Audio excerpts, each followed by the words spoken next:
It is 9:05. Doing pretty good this morning, only 5 minutes late getting our meeting started. We're glad you're here this morning for this meeting of the San Angelo City Council.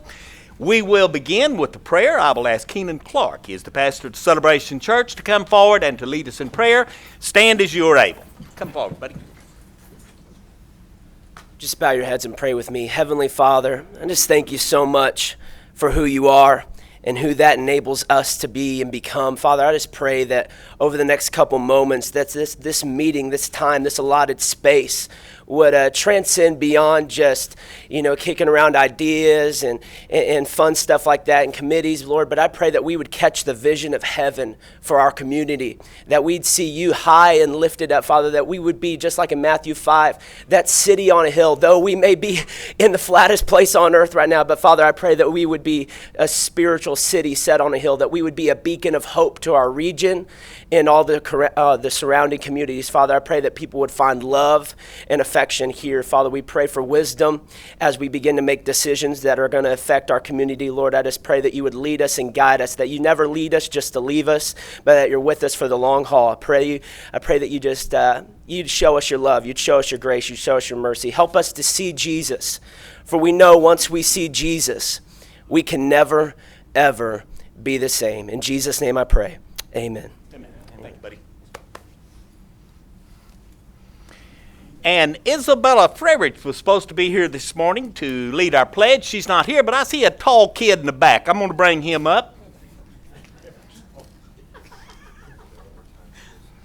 Come on up, tall kid, and help us with this. Bob Bluth ought to help us with our pledge. Good morning. Would you join me, please, in the pledge? I pledge allegiance to the flag of the United States of America and to the republic for which it stands, one nation, under God, indivisible, with liberty and justice for all. And for Texas, honor the Texas flag. I pledge allegiance to thee, Texas, one state, under God, one and indivisible. Thank you, Bob. Can we clap? Good job. Good job. And usually after we do this at the fort, they shoot the cannon, but there's no cannon this morning. All right, we have some recognitions here, and the first one will be for our Texas Police Game winners. Rick Tinsley, come forward here. I'm going to let you do this one. Okay, thank you, sir. Good morning, sir. And here's you some certificates. And there's the microphone, Rick. All right, thank you. I'm Officer Rick Tinsley with San Angelo PD, and we're proud to be hosting the Texas Police Games 2016 here in San Angelo. The Texas Police Games are about 42 years old. We'll be hosting the 42nd Games. And we're expecting about 1,000 competitors and about 5,000 visitors to come to our town June 12th through the 18th. The Texas Police Games are an Olympic-style games, and it's open to law enforcement throughout the state of Texas, and in addition to that, active duty military and firefighters at some events are allowed to participate. Also, some events are open to civilian spouses and family members of law enforcement. So this year we traveled with a committee of about 15 down to Brownsville where the games were, thank you. And to watch the games and get a better idea of what we needed to do. And we also sent some of our coordinators also competed in their specific events. And today we're going to recognize 3 of our competitors. We're going to start with Blanca De La Rosa. And I guess I should read the certificate? Read the certificate. Okay. It says Certificate of Recognition. Blanca, come on up. Thank you. Look at all that metal she's bringing with her. It says Certificate of Recognition. The City Council of San Angelo hereby recognizes and applauds Blanca De La Rosa for winning gold in the 5K and 10K in this year's Texas Police Games, along with her dedication to embody the very best of what it means to represent the city of San Angelo. And it's signed by our mayor, Dwayne Morrison.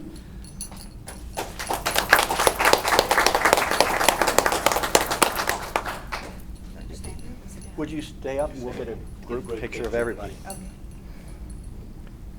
certificate of recognition. This is for Sergeant Rusty Herndon. If you'll come on up, Sarge.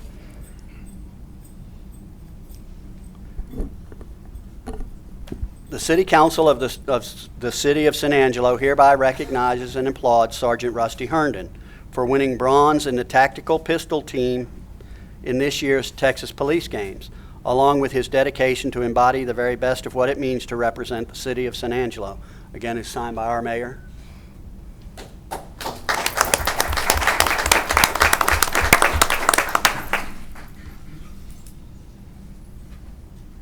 And last is Sergeant Rick Ogan.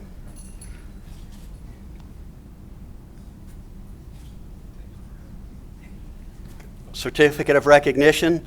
The City Council of the City of San Angelo hereby recognizes and applauds Sergeant Rick Ogan for winning a gold medal in the mountain bike competition in this year's Texas Police Games, along with his dedication to embody the very best of what it means to represent the City of San Angelo. Again, signed by our Mayor, Dwayne Morrison.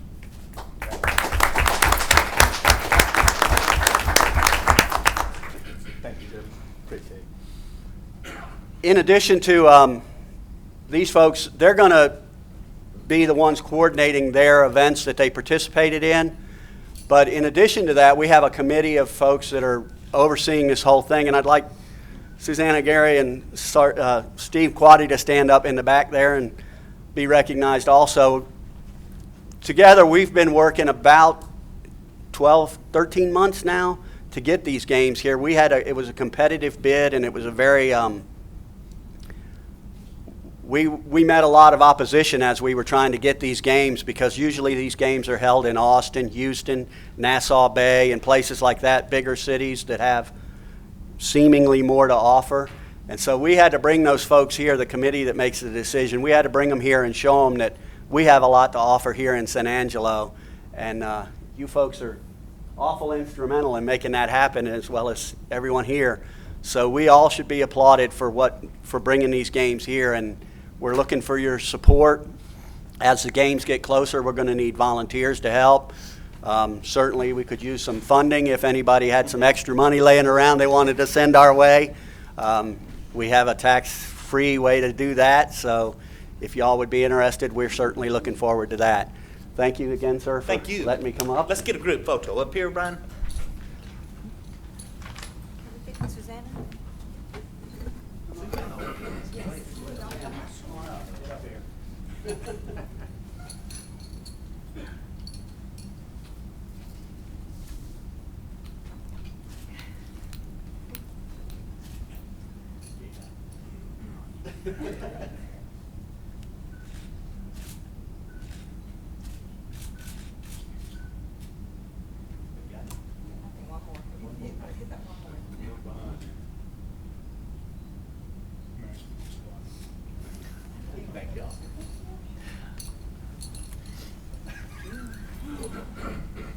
Charlotte.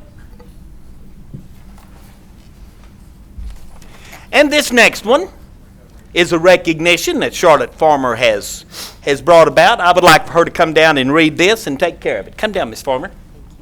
There's that. My pleasure. Great pleasure. Thursday morning, June 25th, I received a phone call early in the morning, and 10 o'clock is early to me. But I'm accustomed to getting phone calls from constituents, and they're usually complaints or gripes or to check into something. This one was quite different. The gentleman who called said that his parent-in-laws, 90-year-old parents, had had a fire the night before. And he wanted to commend our fire department and our police department for the outstanding service, response, and professionalism. He couldn't say enough good. Matter of fact, he said if the two gentlemen from the police department and Ross Coleman and the EMS attendants ran for president, their entire family would vote for him. This was very special to them because they feel like that San Angelo is theirs, they're homegrown. These elderly folks were once the owners of the old Shook Tire down on Concho Street and have been here for a long time. And this was the first time that they had been so impressed by the response and the professionalism that they had. He stated that the EMS guys did not leave his in-laws' side. They stayed behind them, continuing to check their vitals, and Mr. Coleman came up to them often and kept them posted as to the progress of the fire and what was going on. Not only that and the service and their quick response, but the next morning, Mr. Coleman called his in-laws to make sure that they were doing okay and if there was anything else that the city could do for them. In light of events, it's just not often enough that we tell our fire and our police, our first responders, thank you. Thank you for a job well done. And if I may, to read the certificate. The City Council of San Angelo hereby recognizes and applauds Fire Marshal Ross Coleman for his professional and efficient response to a fire event, along with his dedication to embody the very best of what it means to represent the City of San Angelo. And this is also signed by our mayor, and thanks from the entire City Council, Dwayne Morrison. Ross?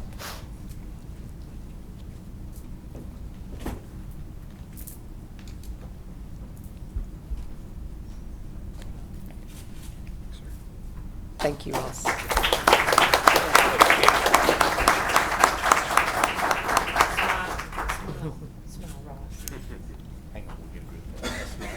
I know. Also, officers Lewis, Andy, Kolb, I'll get it, Kolb. I love to be corrected. Whatever works. City Council and the City of San Angelo hereby recognizes and applauds Officer Andy Kolb for his professional and efficient response to a fire event, along with his dedication to embody the very best of what it means to represent the City of San Angelo. On behalf of the City Council and Mayor Morrison, we thank you very much.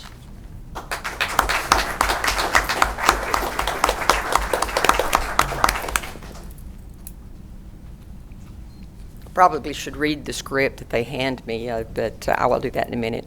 Officer Matthew Hawthorne. The City Council of the City of San Angelo hereby recognizes and applauds Officer Matthew Hawthorne for his professional and efficient response to a fire event, along with his dedication to embody the very best of what it means to represent San Angelo. On behalf of the City Council and Dwayne Morrison, our mayor, we congratulate you and thank you very much. I love getting these phone calls. Doug Taylor. City Council of the City of San Angelo hereby recognizes and applauds Doug Taylor for his professional and efficient response to a fire event, along with his dedication to embody the very best of what it means to represent the City of San Angelo. On behalf of the City Council and our mayor, we thank you very much.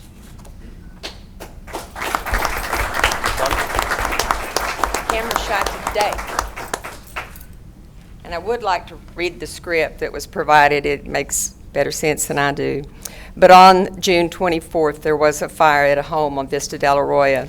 The son-in-law of the couple called me because I at one time was the representative in that district. But Fire Marshal Russ Coleman was complimented for his kindness and professionalism during the entire event. Not only did emergency services arrive within seconds of the call, but their acts of kindness and professionalism were absolutely outstanding. The EMS techs never left their side, continuing to monitor their health, but also kept them informed of each stage of work and the status of the situation. The citizen told me that Officer Kolb, Hawthorne, and EMS crew members Taylor or Grieve, if any of them ran for president, that they would vote for them. Finally, the citizen did state that Mr. Coleman had already called that morning to check on everyone and to make sure that they were all okay. He also stated that he didn't know where the city found Mr. Coleman or who trained these firemen and these officers. But we needed to duplicate these individuals for our city because we, the citizens, are very lucky to have such individuals that work for the City of San Angelo. Chad Graves. The City Council, the City of San Angelo hereby recognizes and applauds Chad Graves for his professional and efficient response to a fire event, along with his dedication to embody the very best of what it means to represent the City of San Angelo. On behalf of the council and our mayor, Dwayne Morrison, congratulations and thank you. Let's get a group now.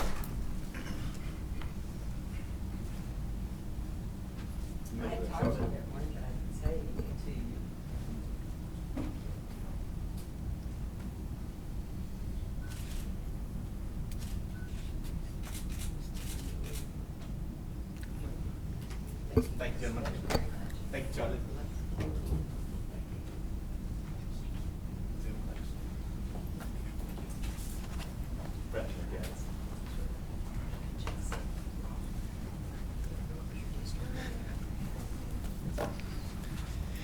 It's always a good day when you can recognize and honor our police and our EMTs and our fire department, because we certainly do have the best in the world. Do have another recognition here. Let's see. Brian Groves. For the third straight year, the City of San Angelo's Public Information Officer has earned a statewide award, this time for the best special or one-time program at the annual conference of the Texas Association of Municipal Information Officers. The city won a second-place award of excellence in the category for cities with less than 100,000 population for its coverage of Fort Concho's historical reenactors marching in Governor Greg Abbott's inauguration parade. Multimedia coordinator Brian Groves shot, reported, and produced the piece, which featured Fort Concho manager Bob Bluthart, Education Coordinator Christopher Morgan, and Animal Program Coordinator Paul Cook. There were 41 entries in the category. During the State Conference Film Festival, one of San Angelo's humorous City in 60 segments was featured, an episode that Graves shot of Public Information Officer Anthony Wilson posing in Sunken Gardens Park Sculpture Garden. Mr. Groves' expertise, talent, and passion for telling compelling visual stories has become known and admired among public information professionals across the state. Melding his gifts with a can't-miss narrative of Fort Concho troops marching down Congress Avenue yielded the equivalent of television gold. Therefore, I, Dwayne Morris, the mayor of the great city of San Angelo, Texas, on behalf of the City Council, do hereby recognize and applaud Brian Groves and the Fort Concho Living History Program for the dedication and positive determination to make a difference in our community. Brian? You get to make speech then, Brian. Well, thank you for the recognition. It was just an honor to be with these guys and to follow them and see everything they do, and it is very involved. And they said they don't want to talk, but I think they need to talk about the experience, because they got invited to the governor's parade, and that's an incredible honor. So somebody. Oh, man, I hate talking to people. When we set this up, when we heard about this, we said, well, that's going to be pretty neat. We didn't know how to get Brian involved, but then I got an idea. Why don't we do like the military does? So we got him in uniform and had him embedded in our ranks. And it kind of, I don't know if you ever saw the photo, we have a photograph of him in a Fort Concho uniform with all his modern camera gear. It's a rather anachronistic photograph, but it worked. I mean, he did a great job. He was, we were so focused on doing what we had to do that we really didn't notice he was there half the time, which I guess is the point. Yeah. But he did a great job. I saw the video. Actually, my father, who lives in Florida, saw it. My brother, who lives up in New York, saw it. I have a friend of mine who lives in Scotland. He saw it, and it's really a great job. They applaud what he did, what we did. So thanks, man. It was a good job.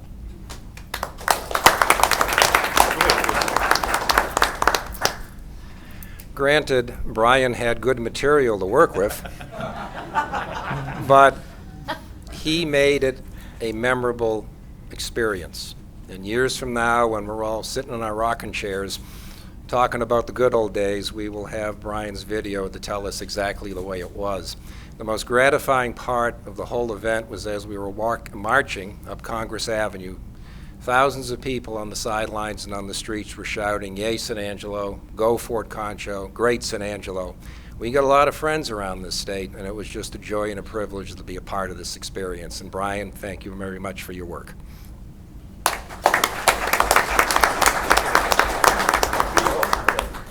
Here or here?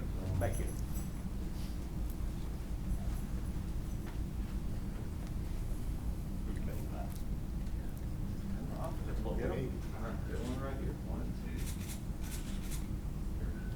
Thank you, gentlemen. Thank you, buddy.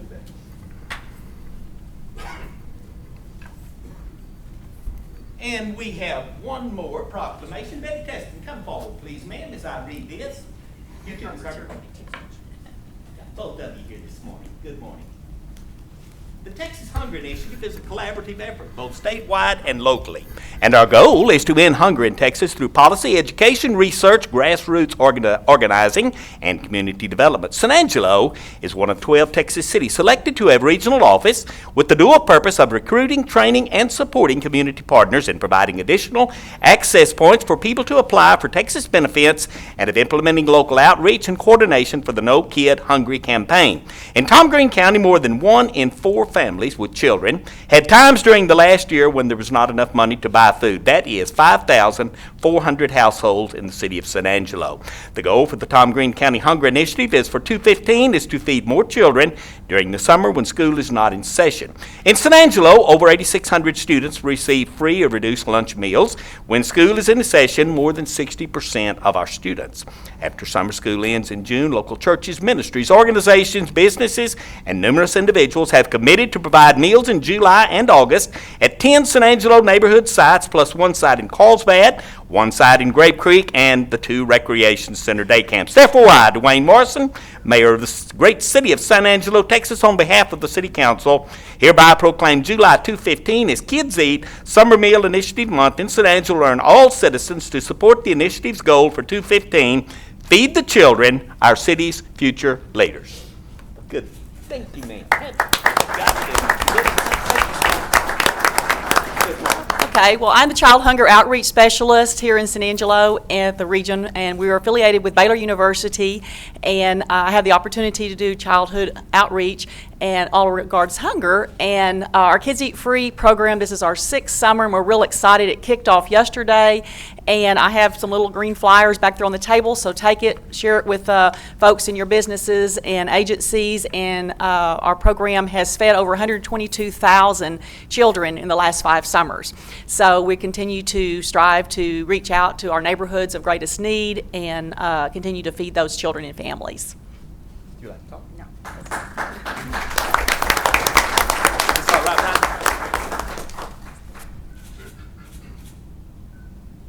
Thank you all very much. I appreciate you.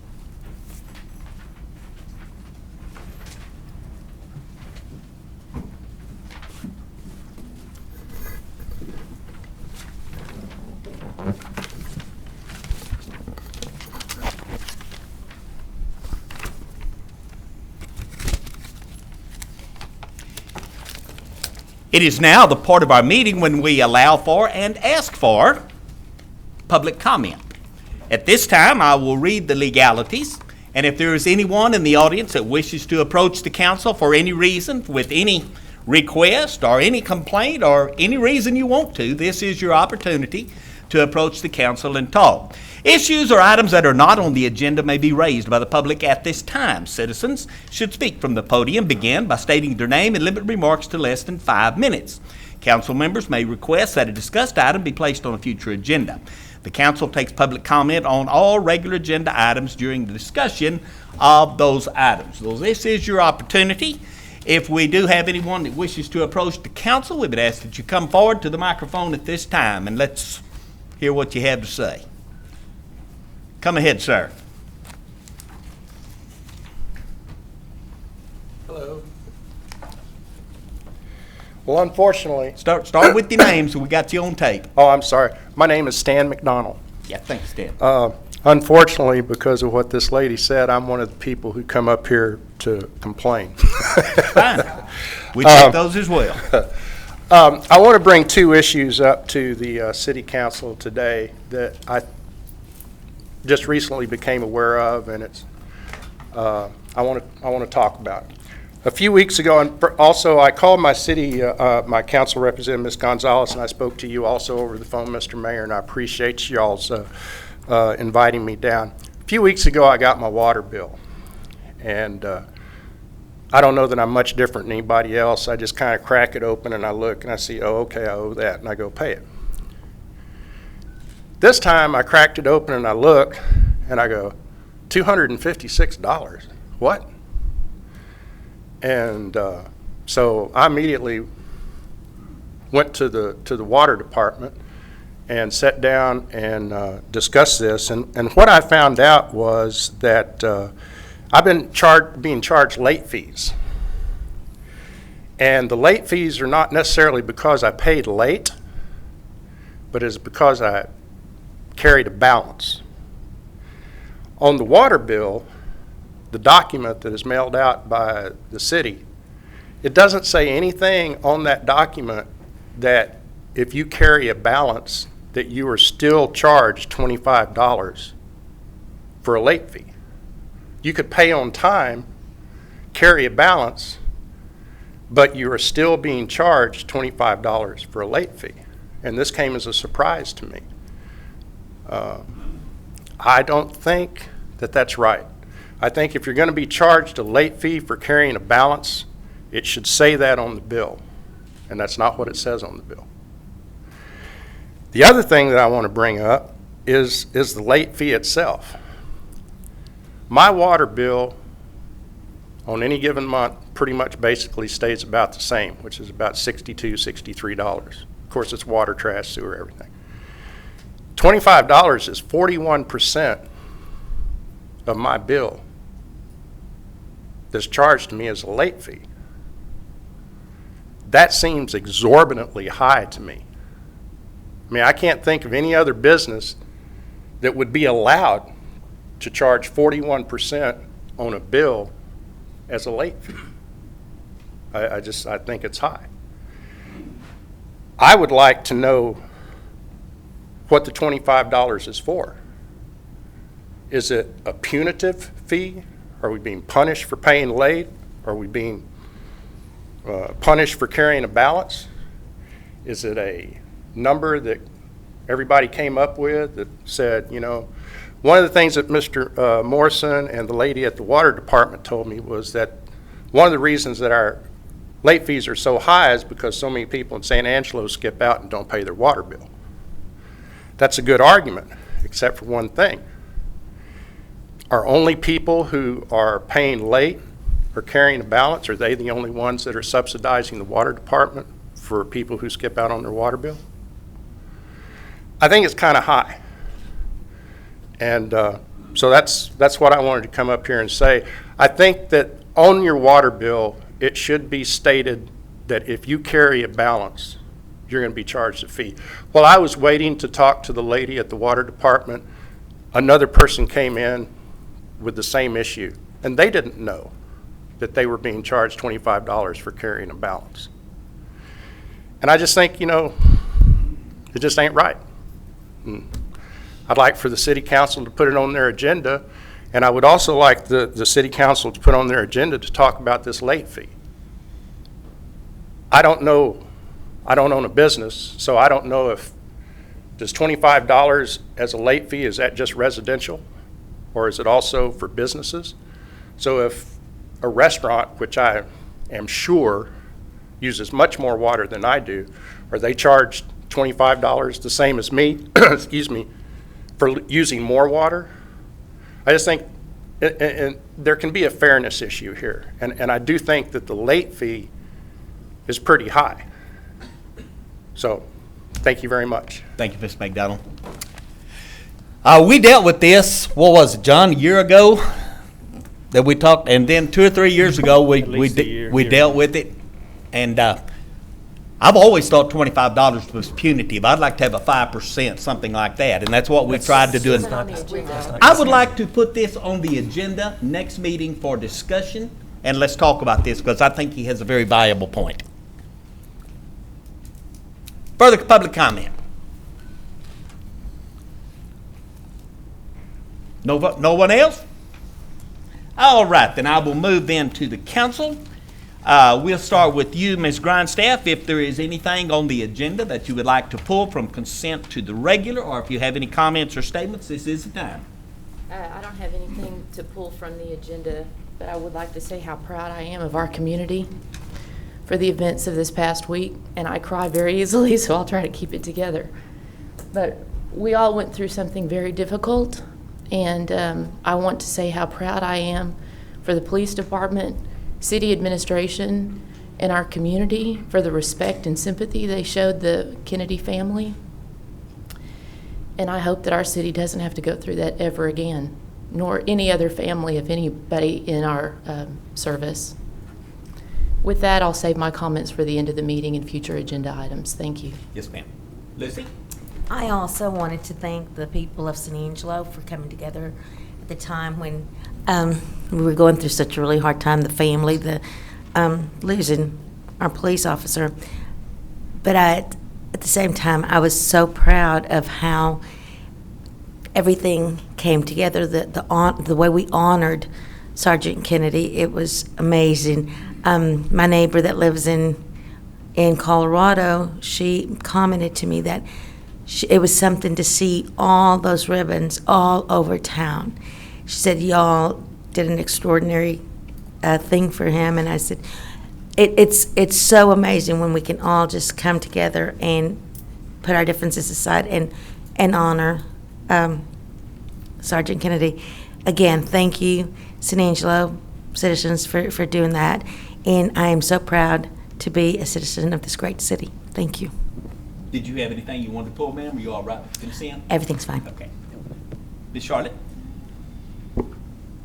I also echo the same comment to thank all of San Angelo citizens for their reactions and their show of respect. But, you know, especially in my district, the number of blue ribbons that were out there and the people who stopped by as they were walking in my neighborhood to say how grateful they really are for our first responders. And it's sad that we don't ever mention it often enough to say thank you. Again, I too am extremely proud of our city staff and the performance and the organizing of a service during a very, very difficult time. And I might add that I don't think we have a written policy, but I would like to ask the city manager to have something in writing for the future so that it is just a procedure that is in our handbook. And this was an excellent example of what our staff can do, and I want to thank them. And again, condolences to the Kennedy family. My item on the agenda that I would like to talk about is 5B. B as in boy. And that's all. Johnny? Well, I'll echo everything the ladies said. You know, we were all touched and we were all impacted by the event, and I too send my blessings out to the Corby family. One thing I did want to mention, there was a gentleman, friend of mine, former San Angeloan, that was in town over the weekend and wanted to, he commented about the Houston Heart, you know, the weeds, you know, just how horrible they look. He was saddened to come back to his hometown and see that, and I realized that is a state-maintained piece of right-of-way, and it is, you know, it's out of our hands. But I told him that, you know, I would put that bug in Tracy Kane's ear again and tell him how, you know, and it's like that all over the state. I was in Plano over the weekend, and there's weeds up and down I-20, just everywhere. So, yeah, we're blessed with the rains, and with the rains come weeds and mosquitoes. So, I know there is some confusion on. I am going to ask for a couple items to be pulled from the consent. Item L, a little bit more explanation how that is going to work out. I think there's some confusion. And then also item N, just a brief explanation of what it all entails. So, Bill, N as in Nancy, yes, on the conducting the pilot test. Those two items I will ask to briefly talk about. Mr. Marty? Nothing. Mr. Fleming? No, I'm good with everything. Okay. Mayor, I'd like to make a comment Yes, also. sir. I do want to thank Chief Vasquez for his leadership through all the, we went through the last week and a half. It was a very trying time. The directors, the staff, as far as organizing this deal, it had to happen very quickly, and I just love the way that everybody came together as a family. We often talk about the city family, but this past week and a half, I really truly saw what a city family could do. When the love is there and the support is there and everybody came together. And I'm just so appreciative of everything that the staff did do in making sure that this was a memorable event for everyone involved, especially for the family. On the podium, you'll notice 5 roses and the blue ribbon, and representing, of course, Corby and the 5 Roses representatives, loved ones, Emily, Caitlin, Jackie, Richard, and of course his wife, Georgiana. We asked for the city for their prayers for this family and the city family as well moving forward, for Corby's brothers and sisters in law enforcement that are going through so much at this point as well. Please pray for all of them. And again, we want to thank the community for all your love and support. This was something to behold. I just couldn't imagine things going as well as it did as far as the support that was there. And I'm just so blessed to be a part of this community. Thank you, Mayor. And I'll echo every bit of that. I'm very, very proud of San Angelo, Texas. I'm glad of the way our community came together with Corby Kennedy. It was very impressive. But there's something else that our city did this last week that I also want to make mention, and that was the Pops concert on July the 3rd. We had the San Angelo Community Band that started this. These are just volunteers. These are tremendous people in the band. And then the San Angelo Symphony. There's none better in the world, and they are people in San Angelo. And of course, Ken Landon and the fireworks display that he put on this last 3rd of July was absolutely spectacular. If you didn't see the Pops concert, you missed a great night. Great night of music, great fireworks, a very patriotic birthday for our country. Very, very proud of the city of San Angelo. Ms. Farmer? I also wanted to, again, thank Brian and Anthony.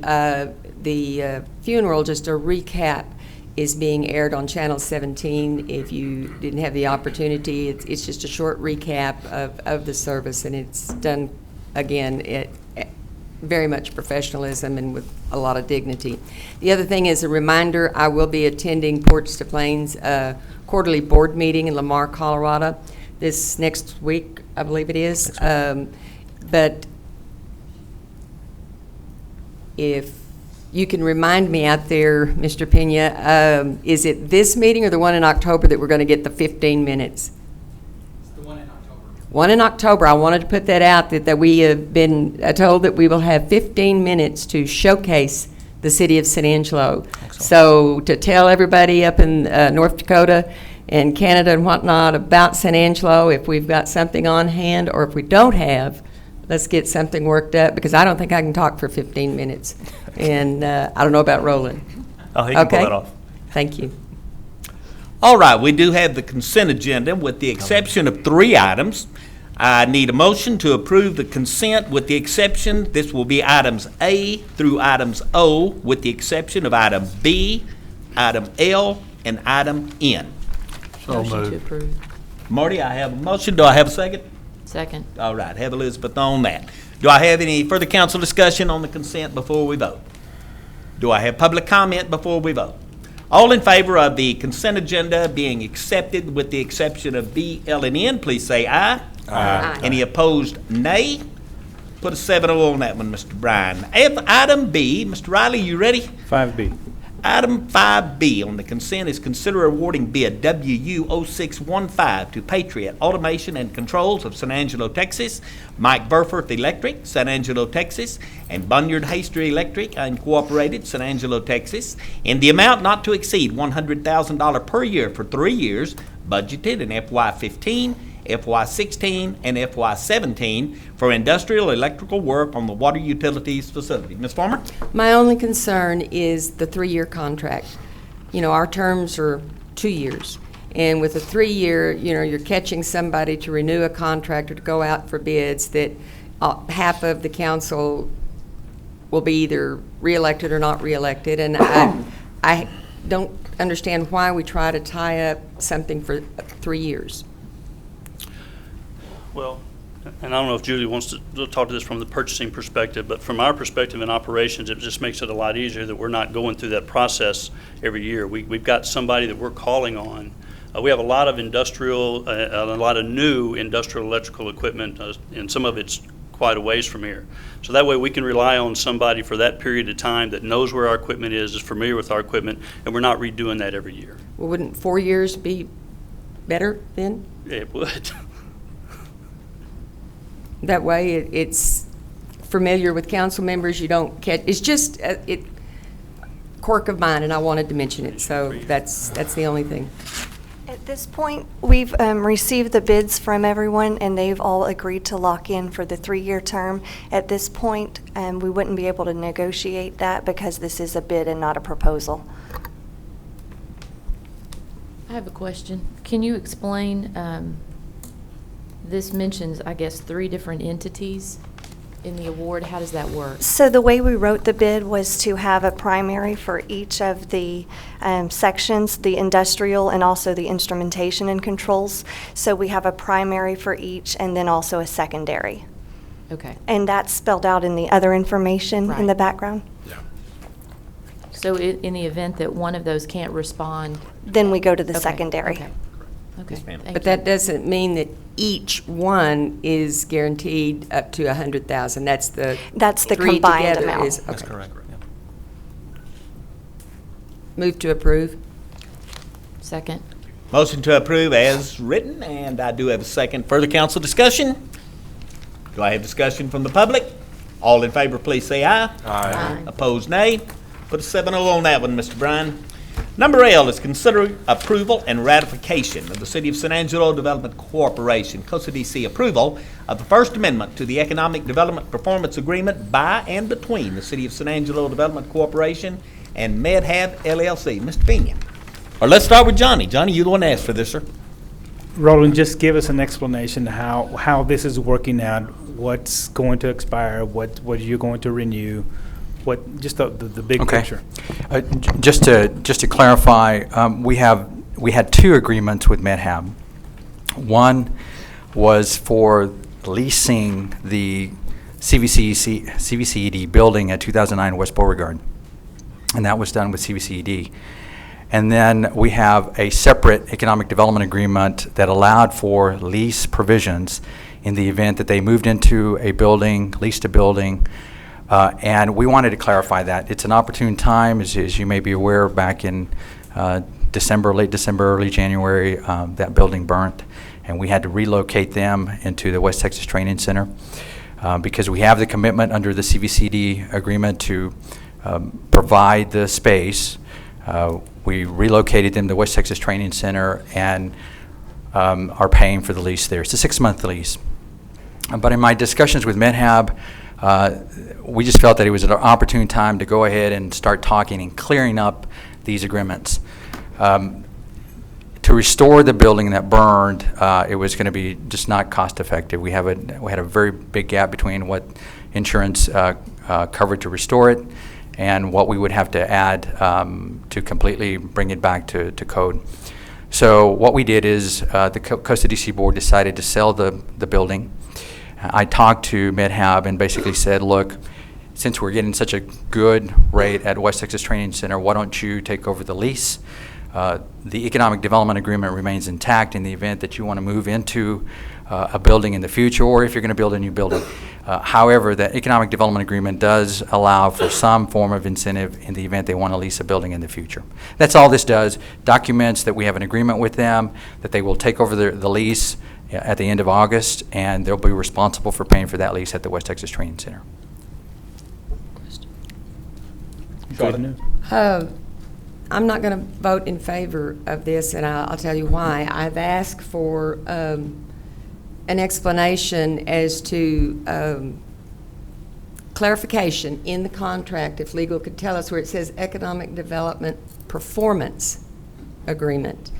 And it seems like that I read somewhere in that contract that their production would be here in San Angelo. That's the reason that we agreed to award funds. Now, I know that no funds have been advanced, no monies have been given, and that's great and that's good. But I would like to have an explanation because I know that they're doing production in another city and have moved production to another city. And to me, that breaks the agreement. And I don't feel like we should be holding pledged funds for someone who has broke the agreement. In my opinion, that's the reason I wanted a legal opinion, is to, has the agreement already been broken because they're doing production in another city? I can help clarify, but if you want a legal opinion, did you want to say anything on that? I can provide some insight. Well, yeah, at this moment, I don't think I can give you a legal opinion, without taking a look again at the contract. But as I recall, the contract just provides for certain incentives if they do certain acts. If they don't do those acts, then they don't get the incentives. That's right. So I'm not sure that it is actually a breach. I'd have to take a look at the contract. I would like the contract reviewed, where it specifically talks about production. And originally, that production was to be in San Angelo, and it's not. So I don't feel like we should hold and commit this money. And that's just my objection to it. Just to provide some additional insight, because I know some of the council members are new and are unfamiliar to the agreement. There were two agreements, and that's what makes it confusing. It appears that under the CVCD, we wanted to incubate the company. So there were some performance measures under that agreement, and they've adhered to those performance measures. Basically, it's just reporting the number of jobs created, the gross salary, wages, and gross sales. They have several patents to date that they have been working on, so they continue to do a lot of pilot testing. They are producing prototypes. They are working on the development of and marketing of those products. They are utilizing a lot of ASU students. In fact, ASU students help to develop the software and the apps for the different applications. They have about 10 to 12 employees, but they have yet to ask for any incentives. So at any given moment between now and January 1 of 2019, they can exercise any one of those incentives. So they can exercise under the Economic Development Agreement to seek those incentives. And that's basically what we're waiting on. I'm hopeful that that'll happen soon. Yes, they are producing, manufacturing a lot of the prototype, a lot of the souls are currently occurring somewhere else. But we have a commitment from them under the Economic Development Agreement that they'll move that production to San Angelo, Texas, and they'll assemble. They'll also have a call center here, and we're waiting on that. So if it doesn't happen this year, 10 years from now, are we still going to be holding that slot of money for something that might happen? The Economic Development Agreement only goes to January 1 of 2019, so they have up until then to exercise those provisions. Ms. Grindstaff? Is this something that action is required today? Because I would be more comfortable talking about contract performance in executive session, which I think is more appropriate than here if we really think there's an issue. And in all fairness to MedHab, I think we all need to see the contract before we say anything that potentially could be inappropriate. If I can have 2 weeks, I would prefer to have 2 weeks on this, given the conversation that's already taken place. And so it's at the pleasure of the council. I think at this point we're only asking for the ratification of the lease amendment.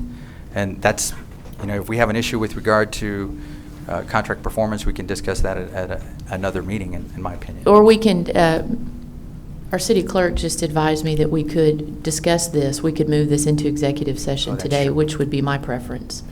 For what I understand, all you're asking for with this is that we amend the lease so that they have to pay for their own lease, and we discontinue, because they made That's us correct. all sorts of promises in January of 2012, and they've not fulfilled one of them yet. Let's be careful of it. Yep. We have been paying their lease since January of 2012.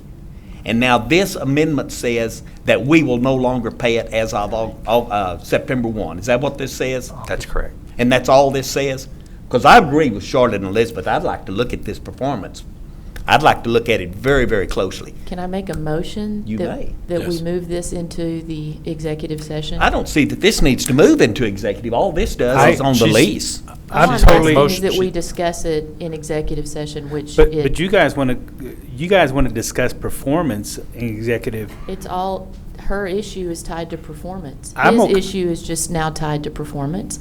I don't have all of the facts in order to make a decision on that based on this. And I'm okay with a lease. If it means us not having to pay for that lease anymore, I'm okay with it. But whatever is the pleasure of Rodney? the majority of the council. It's not going to hurt us by moving this to executive to talk about this and hear everything out. I will second her Make a motion. motion then. Yes, sir. If I did. Excuse me, if I might just comment on this. The agenda item is the First Amendment to the Economic Development Performance Agreement. So it's not an amendment to the lease, it is an amendment to the performance agreement. If you move it into executive session, the only discussion that could take place could be regarding any questions you might have on the legal issues. Okay. The benefits or detriments of the contract cannot be discussed in executive session. That would have to be in public session. So the exemption or the exception justifying executive session closed to the public would be just to consult with counsel regarding the contract and the status of the contract, which we can do. Yeah. Do you have a motion to move it to executive? Rodney seconded. Any further council discussion on this? Public discussion? All in favor of moving this to executive, and then we will come back at the end of the meeting and give a conclusion and a vote. All in favor, please say aye. Aye. Opposed, nay. Let's move it. Let's see, number N, Johnny. Consider ratifying the City of San Angelo Development Corporation's approval of the allocation of $1,200,000 for costs to be incurred in conducting a pilot test for design of direct potable reuse of reclaimed water. Yes, sir. Bill, I don't know if I was dreaming or what, but I thought that 1.2 million, is that set in stone or did that price go down? That's actually just an estimated cost for doing the pilot study, which would. Okay, and I've been, just give us a brief summary of what the conducting this pilot test means. Sure. What you're doing is actually creating a small-scale version of what the ultimate facilities would be to treat the water. So there would be engineering costs, there would be equipment, either purchase or leased costs. There's monitoring costs as you treat the water and test it. So it's just basically going through the same process you would have ultimately, but then there's a lot of reports that have to be generated and reports to the state and those kind of things. So that's the whole process that would take place. That's all I needed, just for public viewing. Thank you. Are you going to move to approve? I will move to approve. Second. Did you have something, Rodney? Second. Okay. Do I have a motion? Do I have a second? Any further comment, council? Public comment? The motion is to approve the 1.2 as presented. All in favor, please say aye. Aye. Opposed, nay. Put a 7-0 on that one. It is 9:57. Let's take about a 15-minute break. Huh? 13, let's get this meeting called back to order. I have had a request, item number D on the regular agenda, and this is Kevin Collins that has asked for this. It's a zone change. And we also had another tragedy in our city last week. That was our golf pro at Bentwood, Mr. Robbie Loving, lost his life in a drowning accident. The funeral is today, and Kevin is trying to get out of town so that he can make the funeral. I would ask if the council would allow, I would like to bring item 6D to the front, and let's deal with this one so Kevin can get on the road. Please. Do I have any problem with the count? Everybody in favor of? No problem? Okay, let's bring number D of the regular agenda to the front. This is the first public hearing for public comments for and against annexation into the city of certain properties located south of Loop 306 and east of Knickerbocker Road and described as approximately 5.850 acres of land out of the Casper Berberich Survey 177, abstract number 52, and the Heinrich Zurbach Survey 17A. Abstract number 4210, City of San Angelo, Tom Green County, Texas, and being out of a certain 54.872 acre tract described as recorded in instrument number 201500372. Ms. Guerra. Thank you, sir. Good morning, Mayor, City Council, Rebecca Guerra, Planning Manager. The item before you today is for an annexation. We're calling it the Bentwood annexation. You have seen this previously when you accepted the petition to annex. It is a little over 5 acres. It is located south of Loop 306 and east of Knickerbocker Road. It is, of course, in the ETJ, and if annexed, will likely be included into single-member District Number 1, Councilwoman Fleming's district. Future land use of this site is neighborhood, and the zoning, since it is in the ETJ, has no zoning, but is likely to be given a ranch and estate zoning district if annexed. The approved annexation plan deems it as intermediate and is well within that time period. Here's the major thoroughfare plan. and the utilities map. If annexed, this property is likely to be built as a stormwater management area or roads for single-family residential detached development. Notifications were sent out within a 200-foot radius. We have received no responses in favor or against. So the action requested, there is none. So this is the first public comment hearing, the first of two that is required by state law. The second one is scheduled for July the 21st. That one, too, does not have any action that is required. This concludes my presentation. I'm available for any questions you may have. Thank you. This is a public comment time. If you have a public comment for or against this annexation, this is your opportunity to have your say. Do I have any public comment? Anything on the council? Then we have fulfilled our obligation.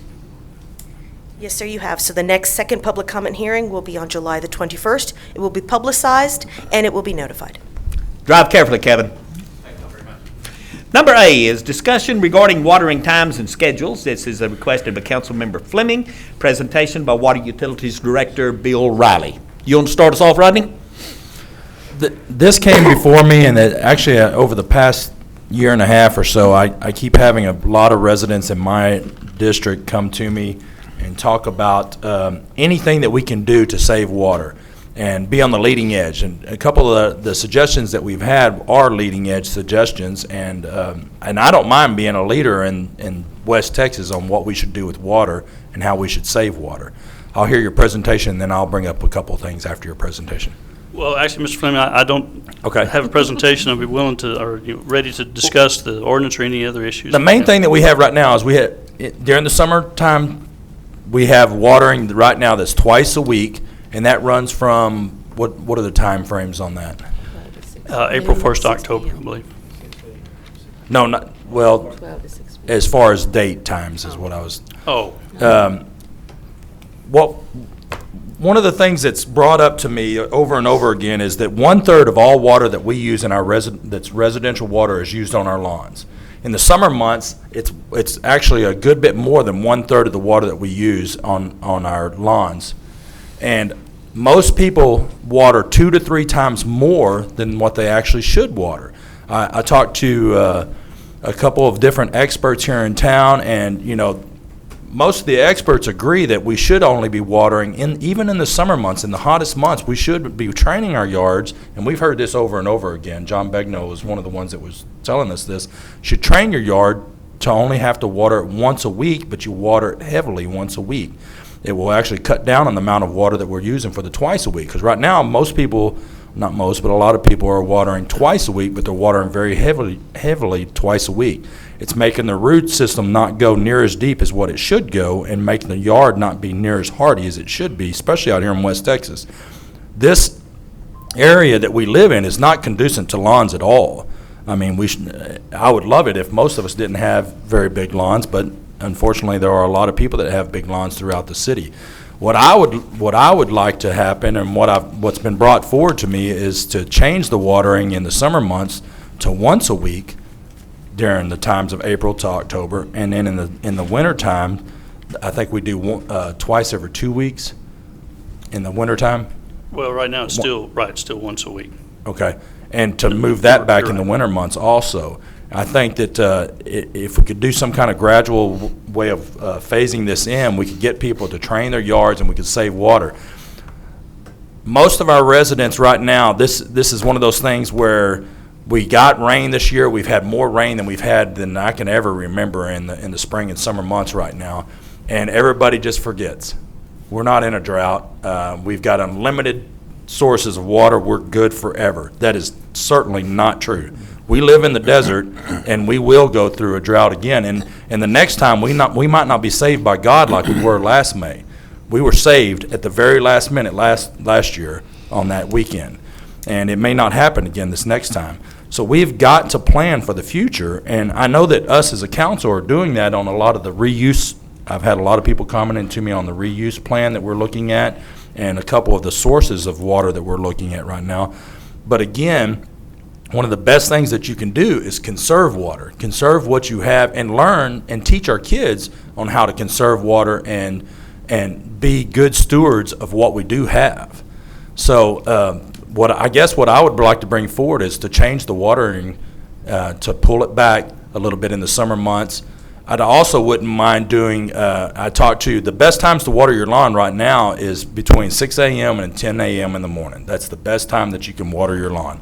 And I'd like to do some education things. It would be a good thing for Brian and Anthony to do on education on watering lawns, and maybe talk to John Begnaud on how we can best use the water that we do have out there. But I would like to put forward that we change the watering times during the summer months.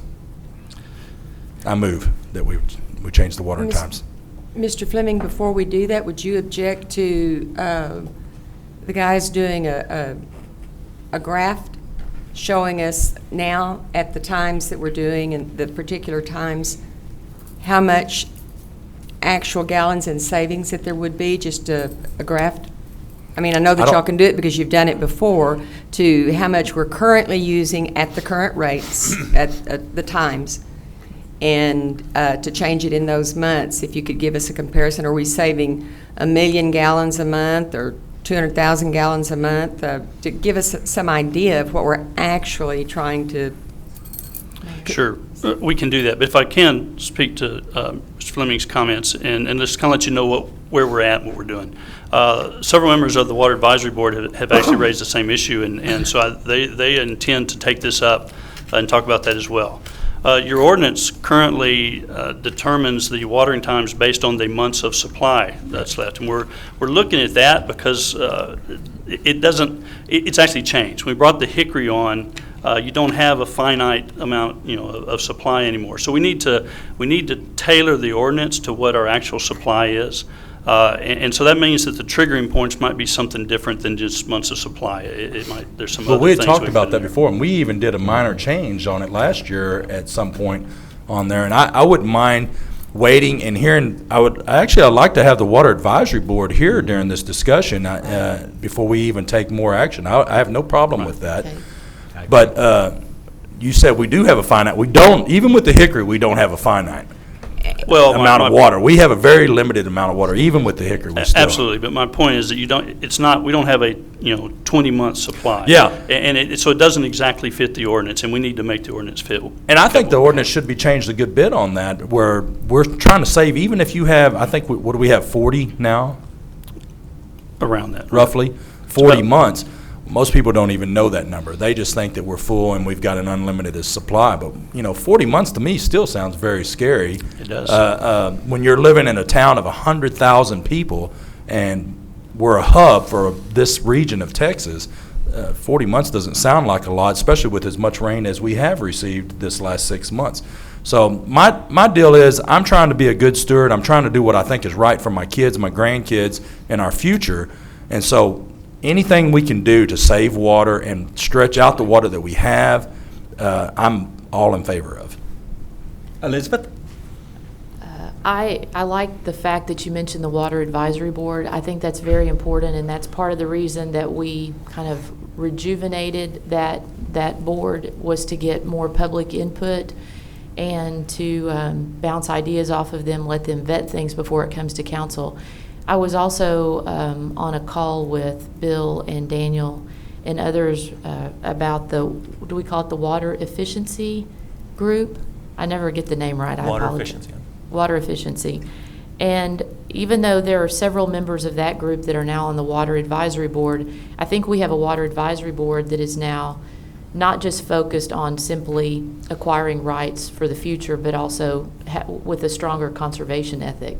So I would like to see them mobilized before we try to take action here, and I think that's what you're proposing as well. So no, I'm definitely in favor of that. I don't want to do something that's just a knee-jerk reaction on this thing. I want to do the right thing. But I don't want to be, and I had a couple people talk to me yesterday on this, that they say, well, just go with what everybody else is doing. Not everybody else lives in San Angelo, Texas, and in West Texas in the desert.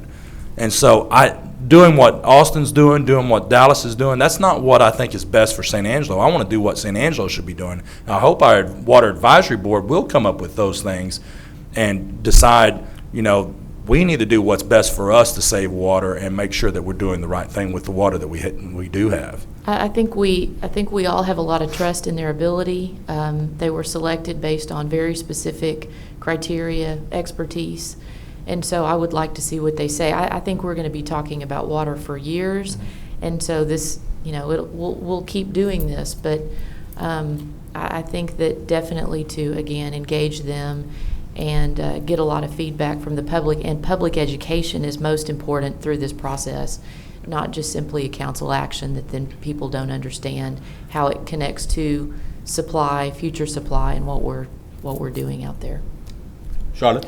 Mr. Riley, in reference to the amount available, the number of months that we have available at, I believe it was last council meeting, I had heard you to say, and I got 3 different emails from people that you had stated that we had 48 months water supply remaining. And that was before the rains in June, the rains in June, and before that, in May, we only had 24 months. And the question to me was, how did we go from 24 months to 48 months when it is stated by all the different water sources that we had received very little, less than substantial runoff into our water supplies? And my only assumption could be that the Hickory being brought online was maybe being factored into that. You may not be able to explain it today, but when you bring this back to us, could you please explain that difference from 24 months to 48 months all of a sudden? I certainly will, Ms. Foreman. I don't recall the 24 months because since I've been here in the 6 months, it hasn't been below 30, and we did pick up enough water in the different sources. That's a little problematic to me, just what we're talking about. It doesn't necessarily take in enough, I think, of evaporation, and so we're taking a stronger look at those numbers to make sure that they reflect what we actually would have available, and so that's part of this process that we're going through now. Okay. Marty? Well, I think public education is the key, and I believe our citizens they always do what's the right thing, and if we educate them, whether we have 1 or 2 times water in a week, if we educate them to water deep and get the roots growing deep. Some people have big enough areas that they may need 2 times a week to water, to get everything watered so that they're not watering inefficiently. So I think more so how many times education's the key, and we need to do what we can to make sure the public's educated and ask them to do it right, and they usually do the right thing. So I think that's the key. Well, clearly, this community has one of the lowest water use per capita in the state. Nothing will get you that way, more so than having 12 months supply of water left. That's right. So I think the objective and the goal is to maintain that, and I think to continue in that discussion, that because it has been raining, we haven't collected a lot of water in the reservoir. So we just need to continue the discussion. And driving in this morning, I saw 2 sprinklers on just in my neighborhood while it was misting. And I mean, that's an education thing to teach these people that's a priority, to go out there and shut your sprinklers down, or put a rain monitor on there so when it does rain, they don't turn on. And nothing drives me more crazy than seeing somebody water their lawn while it's raining. It's just ridiculous. And people just don't realize how little and how important our water is out here and everywhere, statewide. I mean, the state of Texas, we're approaching what California is getting at right now, and water is vital. So we need to actions speak louder than words on this, though. See, every time we talk about these things, nothing happens, and that's why I really want this to be brought forward in the next several meetings with the Water Advisory Board, and let's talk about it seriously, okay? Daniel. I do want to point out also that as far as Ivy is our primary water source at this point, but it's not just for the city of San Angelo. I mean, we have other communities, Abilene, Odessa, others that are also getting water from the Ivy. I'm proposing that if in fact we start looking at this is exactly what we're doing, is that we also coordinate with our sister communities to make sure that perhaps we can come up with something that'll work across the board. It's great, yes, that San Angelo conserves that water, but we definitely would love to be able to see that commitment from our sister communities as well, those that are getting their water, also their primary water sources, the Ivy as well. I would love to have that discussion with them, because we should all be on the same watering, and I'm not sure what their watering times and frequency are there. I agree. That would have to be a coordinated effort, but I think definitely that's something that, if in fact we look at a measure that's a conservation measure on our part, we think it's going to work really well. We can, of course, include the other community and see how they like to participate in that, and hopefully we can get their support as well. As a matter of fact, I attended a meeting last week in Big Spring with the mayors from Snyder and representative from Abilene and Midland and Odessa. John Grant, who's up Colorado River, which is our Ivy. And that is one of the things we spoke about, and it was called by the Snyder mayor. He wanted everyone in our communities to get together since we all pull off of Ivy. And that's one of the things that he was talking about, and that's one of the decisions we made, is that we would have these regional meetings so that all the cities could get together. There was one point made by John Grant, and I didn't write it down. I failed it. But if I am not mistaken, he said we were losing more water to evaporation out of Ivy than all of the cities use. Am I right on that, Bill, or did I misunderstand It's him? probably pretty close. But if I understood him correctly, and that's what he was saying when we talked about the conservation, he said, and he's moving water from pool to pool, to keep it in deeper pools, to lessen the amount of evaporation. But if I'm not mistaken, he said we are losing more water per year to evaporation than what we are actually sending to the cities. So anyhow, that has, Daniel, Rodney, that has already been broached. We talked about it last week, and this is something we plan on continuing, because this is a West Texas problem. It's not a San Angelo problem. So, and there does have to be a balance between the use it or lose it to evaporation, and how much we conserve. How much is actually being saved by doing that. And Ivy's at about 20%, where other reservoirs in the state have filled up. That one little circle right here in our part of the state, we've not received the rain. We're still at about 20% on Ivy, and of course Spence caught a little. E.J. Thomas caught a bunch, but we are still in a drought in San Angelo and in our area. And Daniel, how we fund our water infrastructure, that would be the other component. Yes, ma'am, that is correct. That's a good point. Welcome. So you're going to bring it back to us after you do some water development board and with some suggestions, and we can talk about this a little further? Yes, sir. That all right, Rodney? Yes, thank you. Thank you very much, Bill. He was already walking away. Huh?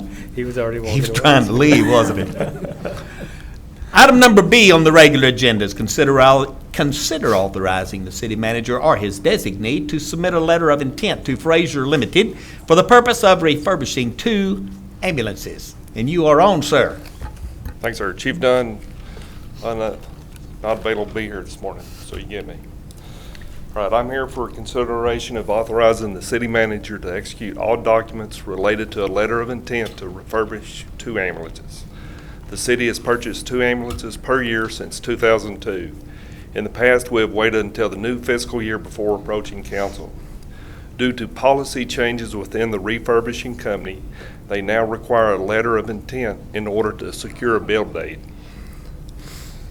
We are asking for a letter of intent stating that we're going to send 2 ambulances to be refurbished.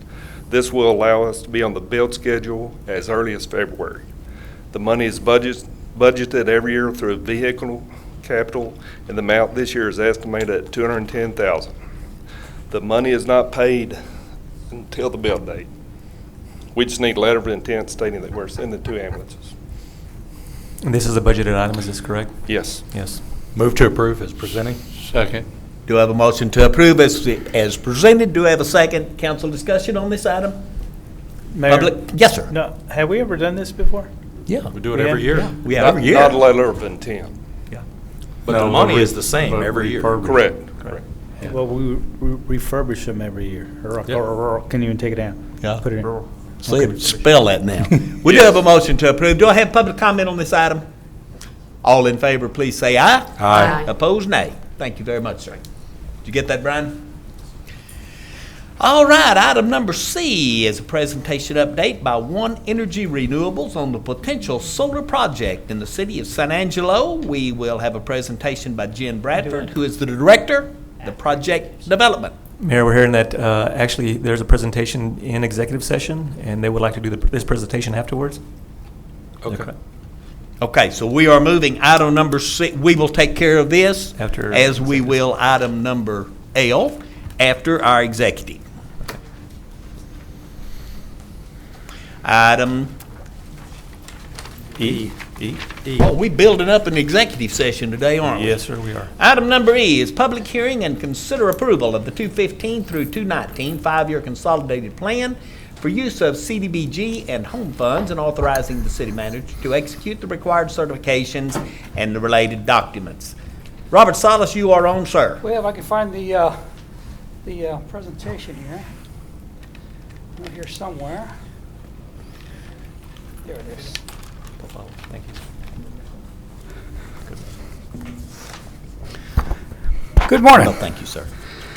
The city's 5-year consolidated plan is a roadmap for the for the allocation and expenditure of CDBG and home grant funds over the next 5 program years. As part of the plan, we assess the needs of low-income residents, identified services and resources available throughout the city, and we created a plan to meet those needs. Here's a sample of the key areas that the plan covers. It includes housing needs, barriers to affordable housing, and a homeless and special needs assessment, just to name a few. We began the process with public meetings and interviews with key stakeholders. We also conducted a community needs survey, collaborating with Angelo State University to obtain additional input from across the city. This is the list of resources we used to put the plan together. It includes the 2013 American Community Survey estimates, the 2010 census data, and it includes the annual homeless count that's conducted by the Homeless Coalition. And lastly, based on citizen input, we came up with these goals and objectives for the next 5 years. We plan on rehabilitating at least 125 homes, provide down payments, closing costs for 65 first-time home buyers. Is that a year? That's for the next 5 years, so you would divide that by 5, so it would be, that's what you get every year. We want to leverage volunteers to work on at least 150 homes during the Blitz. We want to demolish 5 deteriorated homes, have code compliance inspect over 20,000 properties in the low-income areas, provide gap financing for 30 home buyers, and assist 150 special needs clients with rental payments. And we're asking council to approve the plan. Who wants to start? Elizabeth? Just so that everybody understands, you'll use this then when you receive CDBG home funds in determining how we're going to use those in the future, correct? That is correct. In fact, the next item is the annual action plan, and we're going to get deliberations from you all to provide us guidance on what we're going to spend the money this year. Start October the 1st. On the half-cent sales tax that's also used for housing, do we use this as kind of a comparison in how we should be using those funds? How does that tie together?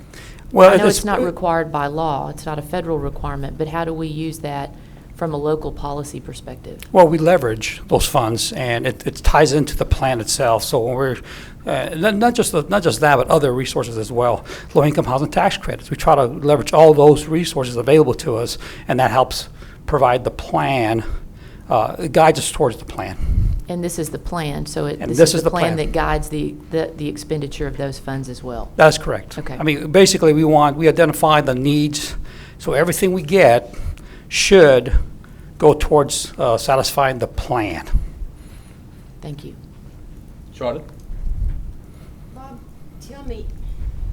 please tell me, if you can, your opinion, should we have something in our objective that addresses the desperate impact? You know, as of about a couple of weeks ago, the Texas legislator and all of the uproar over desperate impact, where the legislators have the right to veto a project in their district, which goes against the points awarded to a developer, should we even try to incorporate that Desperate Impact Act in our objectives, or just leave it for where the points may fall?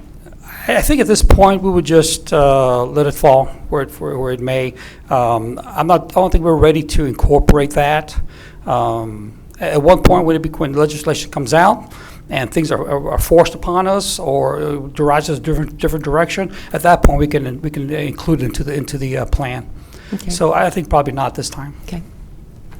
Further discussion from council? You need a motion? I do. Motion move to approve. Second. Have a second. Public discussion on this item? Motion has been made. We approve as presented, has been seconded. All in favor, please say aye. Aye. Opposed, nay. Put a 7-0 on that one, my friend. Number F is a public hearing for citizen input on requested projects to be considered for grant year 2015, Community Development Block Grants, CDBG, and Home Investment Partnerships, HOME, grant funds from the U.S. Department of Housing and Urban Development, and allocation of funds. Robert Silas. Okay, this is the second part. This is the first year's annual action plan that will put the resources in the areas in the 5-year plan that we just approved.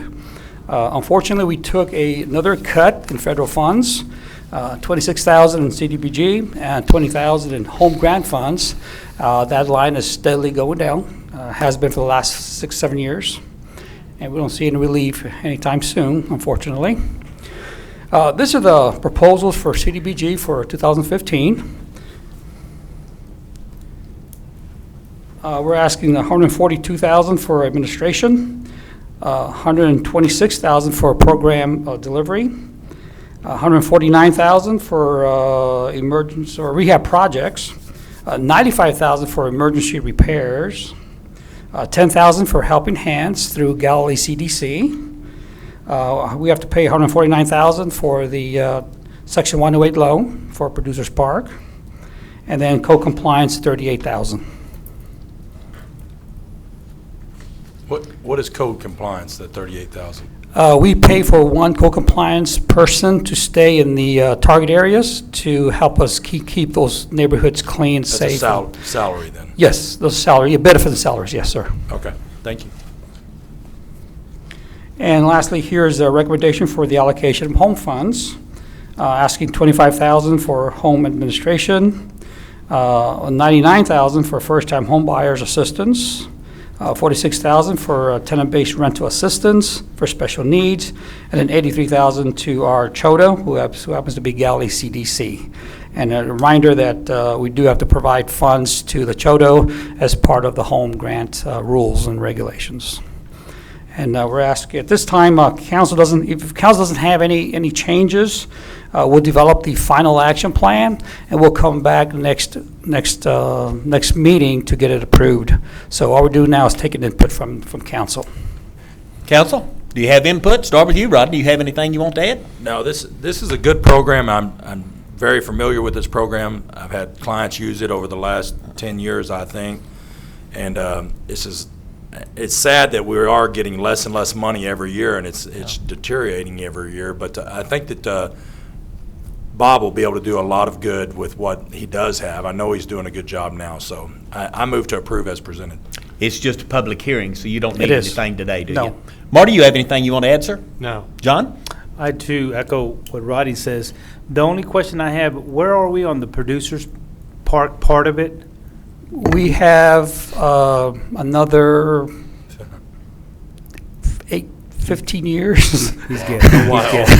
Long guessing. time. That's a whole lot of that Yeah, we have- $149,000. Yeah, 15 years for the $149,000 a year to pay for that. Section 108 loans are tough on the CDBG program, but I didn't realize it was that produce, long, yeah. But it's a great park. But It's a great program. park. Yes, it's a great They park. need We park could out. use general funds to retire that early, couldn't we? We sure can. If we were so Where'd that yeah. come from? Michael's sweating. Rhonda, did you have Well, I anything? just didn't want anybody confused over that. Lucy, do you have any input? No, sir.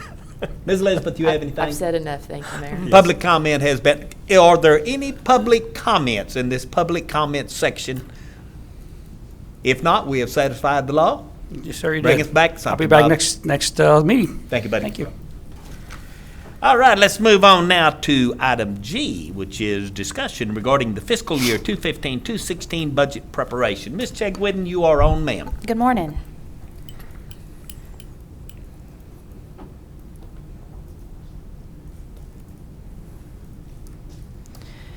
You know, we talked last meeting about the calendar, and so I'll skip ahead here. You know, we've got some important dates coming up.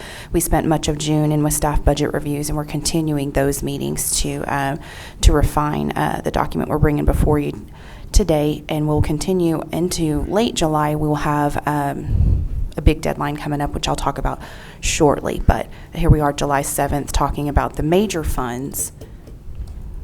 And so, of course, those include general fund, which I'll actually, if you don't mind, we'll save for last. There are a lot of moving parts there. I want to make sure we had plenty of time there. But then the other funds, any operating funds over $1 million. And so we also, of course, in your background, we stated that we're building this process around the 5 priorities that were reaffirmed by the council in this year's strategic planning session. And so, of course, we're mindful of the progress we're making on water supply, streets, salaries, the improved development process, and the police station. And so where we have already made progress on those, we'll make note of those today, and we'll continue to strive towards achieving those items. The first fund before you for discussion is related to the state office building fund. Rent is proposed at $1.2 million, slightly down from the previous year. There's always, the rates vary slightly there, so not much going on there in the way of changes in rents, still very healthy with occupancy. Expenditures, of course, balance at the $1,220,000. You'll just see a few changes there in personnel and operations to balance to that slightly reduced revenue. One thing as I'm moving through each of these funds, you know, all funds are pending the salary increase discussions. And so we have a lot of moving parts related to that, but what's before you today does not include a salary increase, although we do anticipate having those discussions with you probably next meeting. In the airport fund, you'll see that revenues, leases, and concessions are proposed at an increase of $121,000 to yield proposed revenue of $1,400,000. That's related to if I could say, a back to normal year. If you recall, fiscal year 15, they had quite a few facilities vacant, and so they had to cut expenses to balance. Fiscal year 16 is getting into a healthier position. So proposed revenues at $1.5 million. Expenses also exactly balance. Personnel, last year when revenues fell, we reduced one position from the funding. And so that's reinstating that position and balancing that budget at the $1.5 million. The expense, the operating expense, that's up $91,000. That's largely due to electricity. Of course, there's a lot going on with that facility renovation, and so the electricity charges are quite high as we're working through completing that. So that's the large change you see there. And then in Stormwater Fund, moving on to Stormwater Fund, revenue is proposed slightly up at $2,620,000. This is not a result of a fee increase. This is simply an increase in collection and customers. And so expenses also balance at the $2,700,000. You'll see personnel up a little bit due to the reorg, and operations up a little bit. About half of that is caused by, for the vehicle maintenance, and about half of that is caused by the increase in a UCRA contract. The water fund, you'll see that water sales are proposed flat.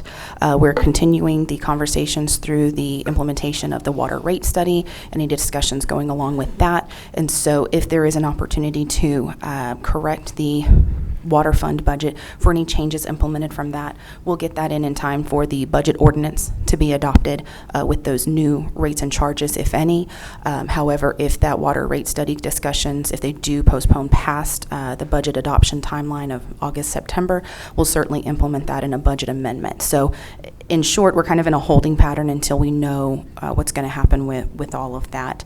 And of course, this is a council priority as it relates to water supply. And again, I think a lot of information will be implemented in the budget once we know more what's going on with that study.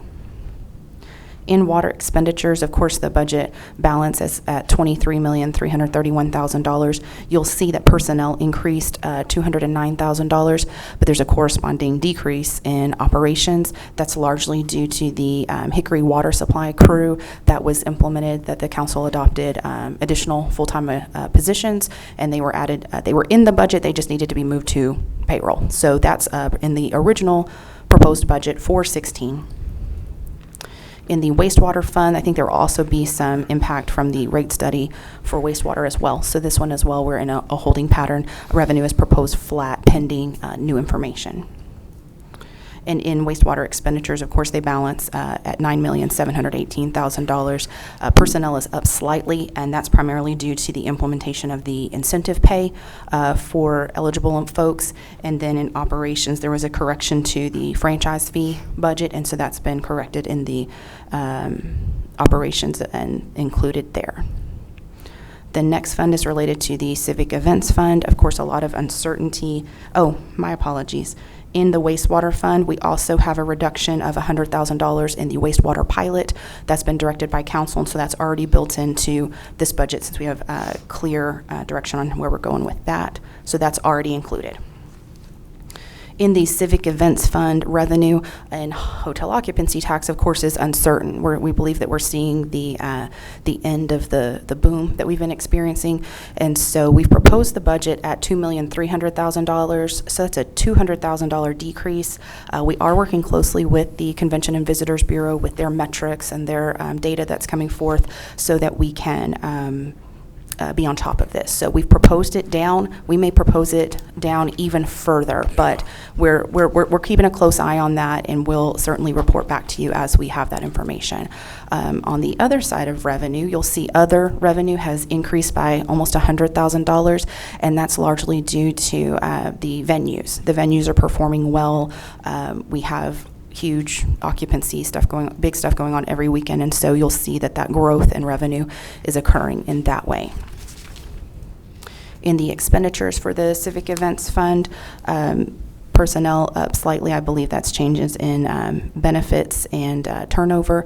The operations are up about $61,000. That's largely due to the downtown San Angelo contract being implemented, the $37,000 increase there, and other expenses in operations to reinvest that venue income in operations. Are you talking about hotel motel? I mean, in the sense of downtown, the downtown organization? The downtown San Angelo Incorporated contract Okay. was approved earlier this year, half from general fund and half from hotel occupancy tax. And so that's implementing half of that in the Civic Events Fund from hotel occupancy tax. Yes, ma'am. And then I do have, I'm sorry, but one correction under. Morgan, does this include the CVB contract in the operations line? Yes, it does. That includes all transfers out to the Convention and Visitors Bureau, San Angelo Cultural Affairs Council, and downtown San Angelo. And they're included here flat with Correct. no increases? Okay, thank you. In the capital line for $67,500, my apologies, that should actually simply be $30,000 for total expenditures of $2,396,000. So total revenue over expenditures of $550,000. Just a correction that we had to make there, and that's for a new stage that's needed, reinvesting that venue income. In the general fund, as I spoke, there's a lot of moving parts in the general fund, and of course, this is where we spend a lot of time through the budget process. And so I have before you today the revenues that are proposed under taxes. They're proposed at $48,634,000. That's about a $1.2 million increase. That's almost entirely due to a proposed increase in sales tax. We do anticipate that sales tax would increase by $1.2 million. We do have some uncertainty there. We've had some months where we're down month over month, and some months when we're up. The $1.2 million is actually where we think we'll finish fiscal year 15. When we adopted the budget for fiscal year 15 sales tax, we were very conservative, and we're exceeding that even with this uncertainty that's going on. And so we had, I believe, taxes for the for sales transacted in February. So the month of April was down about 5% compared to April 2014. The month of May was up almost 6% compared to May 2014. And then the month of June was down less than 1%. So it's the bouncing ball effect. We're watching it very closely. But even if we just finish flat for the rest of this year, it would be $1.2 million more than our current budget. So we did think that it was appropriate to go ahead and add that to the 16 budget. Have we tracked what happens with hotel motel occupancy versus sales tax? Can you see any relationship in the movement of those two? There is some relationship in that as it relates to, for example, when you have big events, for example, the rodeo. February 2015 was a hard month for hotel occupancy tax and for sales tax. February 20, so we received, of course, in April for sales transacted in February. February 2014 sales volume was high. It was at what we would identify now as the peak of the market. And so now that hotel occupancy tax is down and sales tax is down a little bit, we are seeing some of that. February stood out certainly because we do always expect that to be a high month because of the tourism related to rodeo for sales and hot. I know there's no exact science in this. It's based on a lot of optimism, what's going on in the community. It's just interesting to me that you are concerned about hotel motel occupancy tax, but you're being slightly more optimistic about sales tax. And there are some different variables. It is a slightly different industry. So for example, in hotel occupancy tax, not only is tax revenue down, but occupancy is down 20 and 30%. And so that's why, I mean, we're quite confident that that's going to continue, that the hotel occupancy tax boom is going to revert to a normal curve. You know, we've had an extraordinary growth. In sales tax, we see that statewide and nationwide that consumer confidence is still high. And so we're watching that closely for those kind of reports to support that, since the tourism and the out-of-town is a part of sales tax, but there's a lot of other contributions to that as well. Sure. Charlotte? Does your budget numbers include there being another reduction in occupancy as 6 more hotels come online by the end of this year? It's a hard year to work with. Yeah, in a word, yes. We're trying, you know, not only have we proposed a reduction in revenue, but we've also managed those expenses that to keep, for example, our partners at the Convention and Visitors Bureau and ourselves at Civic Events to be at a level, to operate at a normal level. So we do expect that there will be an impact with these new hotels coming online, that not only is occupancy down, but as competition increases, rates will be down. And so the $200,000 decrease that we've proposed did take into account that, but again, we're watching it very closely in case a further reduction needs to be considered. To speak to that specifically, the Civic Events Fund is proposed at a revenue over expenditures of $550,000. There's that small correction there. So we could reduce revenue another $550,000 and still balance to expenses. And so that's the uncertainty in the revenue is as good as my crystal ball versus your crystal ball. It's very difficult, but we were intentional in managing those expenses so that they didn't grow abnormally with the extraordinary growth. If we shoot low, then we're happy with anything over. Correct. Yes, ma'am. Conservative. So again, with the taxes, the only moving part there really is sales tax. We are still waiting on certified values related to property tax. And so as I mentioned earlier when we were looking at the calendar, that July 25th date is key for us to be able to bring you final proposed revenues for general fund by that first meeting in August. And so we've been working closely with the appraisal district. On Saturday, July 4th, we got final details from them on what the estimates at this time would be. And so that was, of course, after print of the publication. We do, if estimates can be implemented in the budget, that would be a $700,000 marginal revenue. And so that's about a 2.4% increase over fiscal year 15's original budget. And so we do see that there's going to be some capacity there in property tax, and we do anticipate that that would be our primary source to rely on for implementing the council priorities and other items. So we do see that there's going to be additional growth there in taxes, and we will bring that information to you as soon as we can develop it. I'm sorry, let me make sure I've got everything. Oh, the other revenue that's proposed is an increase of almost $250,000. That's largely due to implementing the results of the fee review, and so a lot of moving parts there. That's an increase, though. Yes. That's huge. Yeah. I think code compliance alone was half of that. Tried to get more.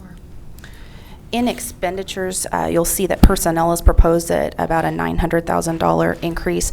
A lot of that's related to implementing the meet and confer contract. Of course, that contract had already been negotiated, and we knew going into fiscal year 16 preparation what the cost of that would be. So it's almost a $700,000 of that $900,000 increase. The other of it is related to different reorganizations that have occurred. Morgan, just to make clear, you've included the raises necessary for? To fund the meet and confer contract. Okay, but not others? Correct. Okay, thank you. In operations, you'll see that operating expenses and capital are down almost $3 million. That's largely related to carryovers. We're comparing the fiscal year 15 current budget to the fiscal year 16 proposed budget, and so really nobody's original budget has been decreased by millions of dollars to make this balance. For example, street maintenance, one of the council priorities, that's funded flat. That's about a $4.1 million investment for that crew and those expenses, and so that is proposed flat for fiscal year 16. And I believe last year we talked about that put us on an 8-year maintenance cycle, and so we're still holding the line on that. Thank you. Yes, sir.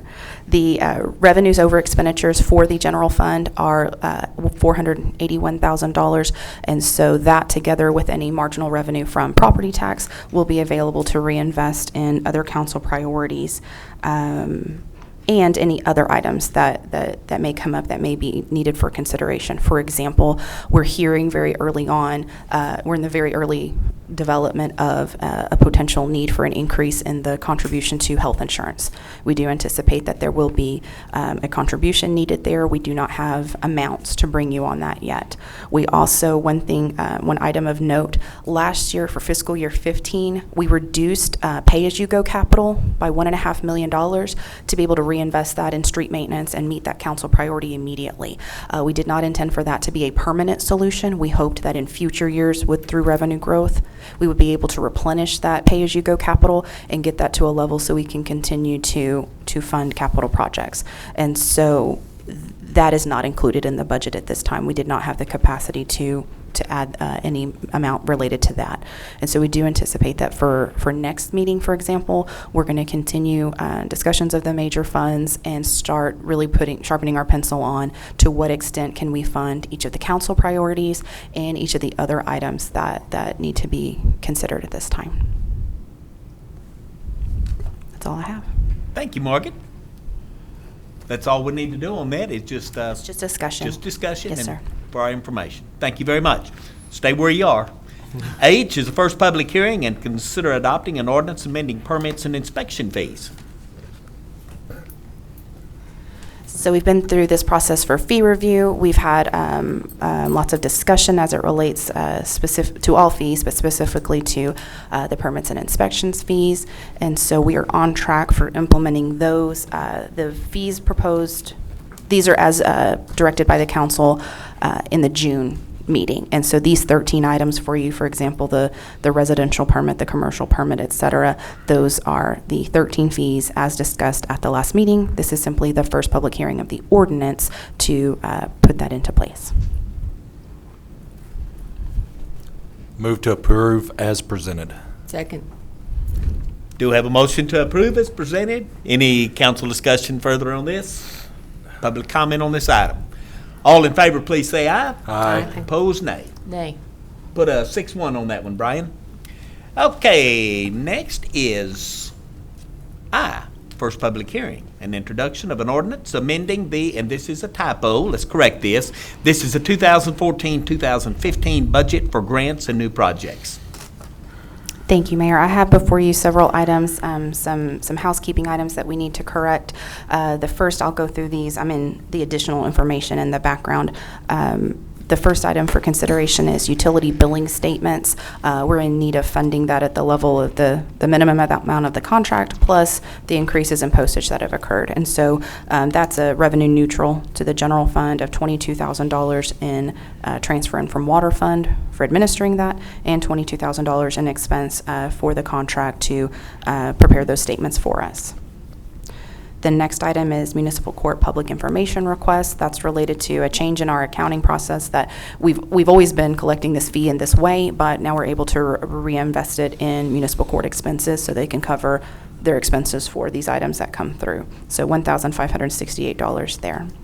The next item, as we discussed earlier, is related to implementing the downtown San Angelo contract as it was approved by council March 17th, that there's $37,500 we're going to increase hotel occupancy tax revenue by to fund the total expense of $75,000, half general fund, half hotel occupancy tax. So the remainder of that's coming from general fund balance. Are we paying the same amount that we agreed to last year? Yes, sir. And the rest is coming from the hotel In the occupancy past, tax? last year and in previous years, the downtown San Angelo contract was funded with the Type B sales tax, and so it was budgeted in the Development Corporation. And then in the March discussions with council, it was decided that we would fund half of it with hotel occupancy tax and half of it with general fund dollars. Right. Can we see a breakdown, the next meeting on that? I'd like to see, what are we spending all that money on? $75,000 Yeah. from the downtown San Angelo group. That's our contribution to, I think I think they make a regular report to council as part of that contract. Okay. That's good. Brian, do you recall when the next report is due? I think the last one was last month, wasn't it? When Brenda and Dale were down here? So we got a couple more months? It's a till- couple more to the months next- before they make another report on downtown activity. We're good. Y'all talk to us if that's not soon enough and you want to revisit. No, I'm some- good on that. I mean, it's just a lot of money that, on that. I'm glad we're not paying more than what we agreed. and that's proposed flat as well for the fiscal year 16. The next item is environmental health programming. That revenue is exceeding budget, and so they need that to reinvest in programming. And so that's $9,024 to increase the revenue for those health inspections. This is not a result of the increased fees, it's a result of increased volume. And so we want to be able to reinvest that in the programming for those folks to support that service. The next item is related to tiers incentive for the South Fund, $277,000 to utilize that fund balance as approved by the Tiers Board December 17th. And same thing in the North Fund, that we have $714,000 in fund balance that they've approved to access or recommended for approval to access for incentives and implementation of their incentive program. Morgan, can you go back Morgan. a minute? On the tiers fund, say that again, is that the balance? That's the balance of previous year's revenue in excess of expenditures. Okay. So it's all fallen to fund balance, and we need that accessed in the budget so that the incentives policy can be implemented. So the tiers board is recommending to council that all available funds be Placed in this year's budget. Okay.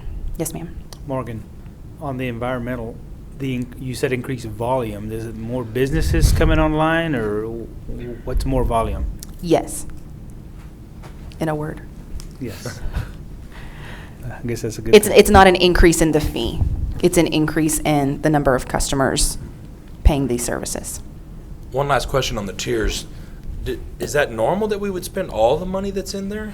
The funds are restricted and can only be used in accordance with the tiers, and so it really could go either way. Do we leave it in fund balance until we need it? And they've identified that they do need it, and so it's for restricted funds, we have to be able to track them in that way and spend them as allowed by law, and so it's not unusual that we would access all of it and have it available in that way. You know, ordinarily you build a fund balance so that you have it when there's inclement economic activity. So for example, the general fund, we want to have a healthy fund balance so that if a sales tax, if we have a year where sales tax doesn't perform well, then we can rely on that. For the tiers fund, they don't have that kind of activity. You don't have a fund balance to rely on in poor economic climate. You have a fund balance until you're ready to do a big project. Okay, thank you. Yes, sir. The next item there is related to the hotel occupancy tax audit as approved by the council June 2nd, that we would access $40,000 of that surplus hotel occupancy tax receipts this year to do that audit. And then the other item, as approved earlier this morning, that the wastewater reuse piloting will have $1.2 million in the Development Corporation Type B sales tax contribution to our asset, and performing that piloting for $1.2 million in expense. So revenue neutral to the water capital fund. And that's all I have for you. The total budget amendment before you is $2,339,632. Do you need any action on this, or is this just a report? I do need a motion, please. Okay. Need some help on this one. Motion to approve. Second. Okay, I'll take Elizabeth's motion. I think I heard you say second first, John. We'll take yours. Any further discussion from council? Public comment on this item? Mayor, All in. Yes. I'm sorry. I just wanted to clarify on the downtown San Angelo. They did give their report on May 5th, and it is biannual now. So they did both all the way from October to March at that time. So it'll be in November most likely. Unless you want an additional report, No. Rodney, at which time we can. No, because they'll waste more money. Okay. Thank you. Do have a motion to approve as presented. I do have a second. Do I have public comment on this? Do I have any further council comment? All in favor, please say aye. Aye. Opposed, nay. Thank you, Morgan. Thank you. And now I suppose we are ready for our closed session. And this will be a marathon session. Let me read them. Executive session under the revision of Government Code Title V, Open Government Ethics, Subtitle A, Open Government, Chapter 551, Open Meetings, Subchapter D, Exceptions to Requirement that meetings be open under the following sections. Number 1, Section 5510711A, to consult with an attorney when the governmental body seeks the advice of its attorney about pending or contemplated litigation regarding matter for Hurstville Energy Systems, LLC, ETAL. Number 2, Section 551072, to deliberate the purchase, exchange, lease, or value of real property pertaining to the spur parking garage. Number 3, Section 551072, to deliberate the purchase, exchange, lease, or value of real property pertaining to the office building located at 301 West Beauregard Avenue. Number 4, Section 551087, to discuss an offer of financial or other incentive to a company or companies with whom the City of San Angelo is conducting economic development negotiations, and which the City of San Angelo seeks to have locate, stay, or expand in San Angelo,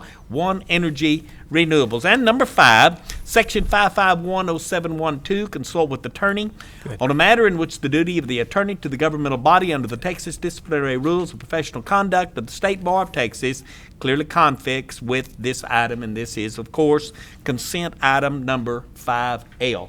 It is 11:13. I'm guessing we're going to have to take an hour just to deal with these, and then, so I'm going to say, I'm guessing. Hold on, the other two items are. One renewable energies was already on there. So It's already there. It's already. I'm guessing an hour and a half to an hour and 45 minutes. What do you think, boss? Hour to an hour and a half. An hour to an hour and a half. So it's 11:15, so we're looking at 12:15 to 12:45. As quickly as we can get through this executive, we'll be back. I'm leaning toward 12:45. It is 11:13. We are now into executive. It is 12:36. I'm calling the meeting back to order at this time. And let's see where we are on the agenda. We are to consent agenda number L. This is consider approval and ratification of the City of San Angelo Development Corporation's approval of the First Amendment to the Economic Development Performance Agreement by and between the City of San Angelo Development Corporation and MedHab LLC. Mr. Pena? Just give us tell us exactly what this agreement is. This agreement simply clarifies the current lease incentive agreement. Currently, we have an economic development agreement that states that they were entitled to, this is MedHab Corporation's entitled to being at 2009 West Beauregard. They are no longer at that facility. They are at the West Texas Trading Center. That lease expires August 31st, and they are to renew their own lease beginning August 31st or September 1st of this year. So this amendment then says that the Coastal DC will no longer be responsible for the lease on the building, that MedHab would be responsible for this themselves. That is And correct. it takes us off of it. That's correct. Very well. Do I have any? Move to approve. Do I have a motion to approve? Do I have a second? Second. Do I have a second? Elizabeth, second. Good deal. We got a motion. We have a second. Is there any further council discussion here? Do I have public comment? Wake up in a new day every day. All in favor of this, please say aye. Aye. Opposed, nay. Nay. Put a 6-1 on it, please. And we are now ready, and this was in our executive, and we will have a presentation update by One Energy Renewables on the potential solar project in the city of San Angelo. Roland Pena is Coastal DC, and then the presentation will be by Jen Bradford, who is the Director in the Project Development out of Seattle, Washington.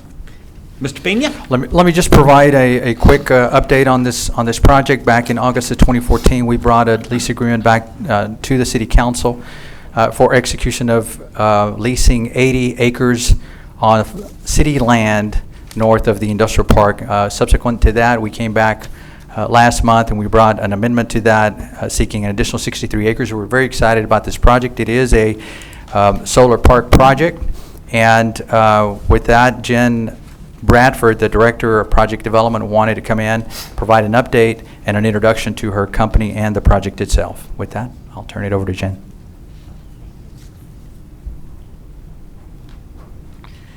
Hello, and thank you for having me and having us. My name is Jennifer Bradford. I'm the Director of Development with One Energy Renewables, and I'm here to introduce our company and the project that we hope to bring to San Angelo. First, a little bit about us. We are a team of energy developers. We're based out of Seattle, Washington. And what we do is we secure and advance projects, renewable energy projects of various sizes, and turn them over to owner-operators and people who will use the energy. And we take a project from the point of acquiring a land, getting an interconnection agreement, getting a power purchase agreement, all the details that need to take place to get a project up and running. And we help to arrange relationships between the entities that will ultimately manage the facility and those who will purchase the power.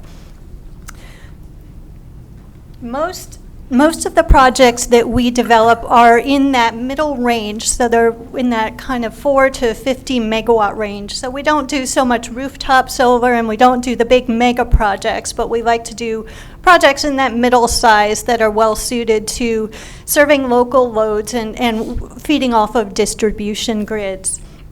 For reference, 1 megawatt of energy in the solar world takes about 7 acres of land. And a 1 megawatt can feed about roughly 300 to 400 homes, depending on the area that you're looking at and the energy use of that area.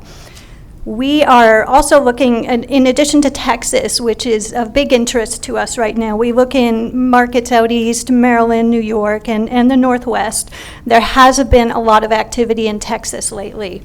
And we're very interested in bringing more solar energy to Texas. So in terms of the development process, there are many different components that are necessary to bring a project online. What we do is we start by gaining site control, and we've been working with the city on that. We found a good site. We take a project through its interconnection studies, and we've just received a study back from AEP. They've been working on that for several months, so we have an idea of the upgrades required and how we're going to interconnect the project. And then remaining items, these can happen sometimes in any order, but we pursue contracts, a power purchase contract, get land use and site control permits, and then talk to owner-operators for the facility. So we're working out all these details right now. These are some of the other markets we're involved in. The Mesquite project is the project we call this project we're hoping to develop in San Angelo. It's near the city's business industrial park and US 67. The project would be about 10 megawatts, and so the footprint would be about 80 acres, and with the surrounding site facilities, that might take 120, 130 so acres of land.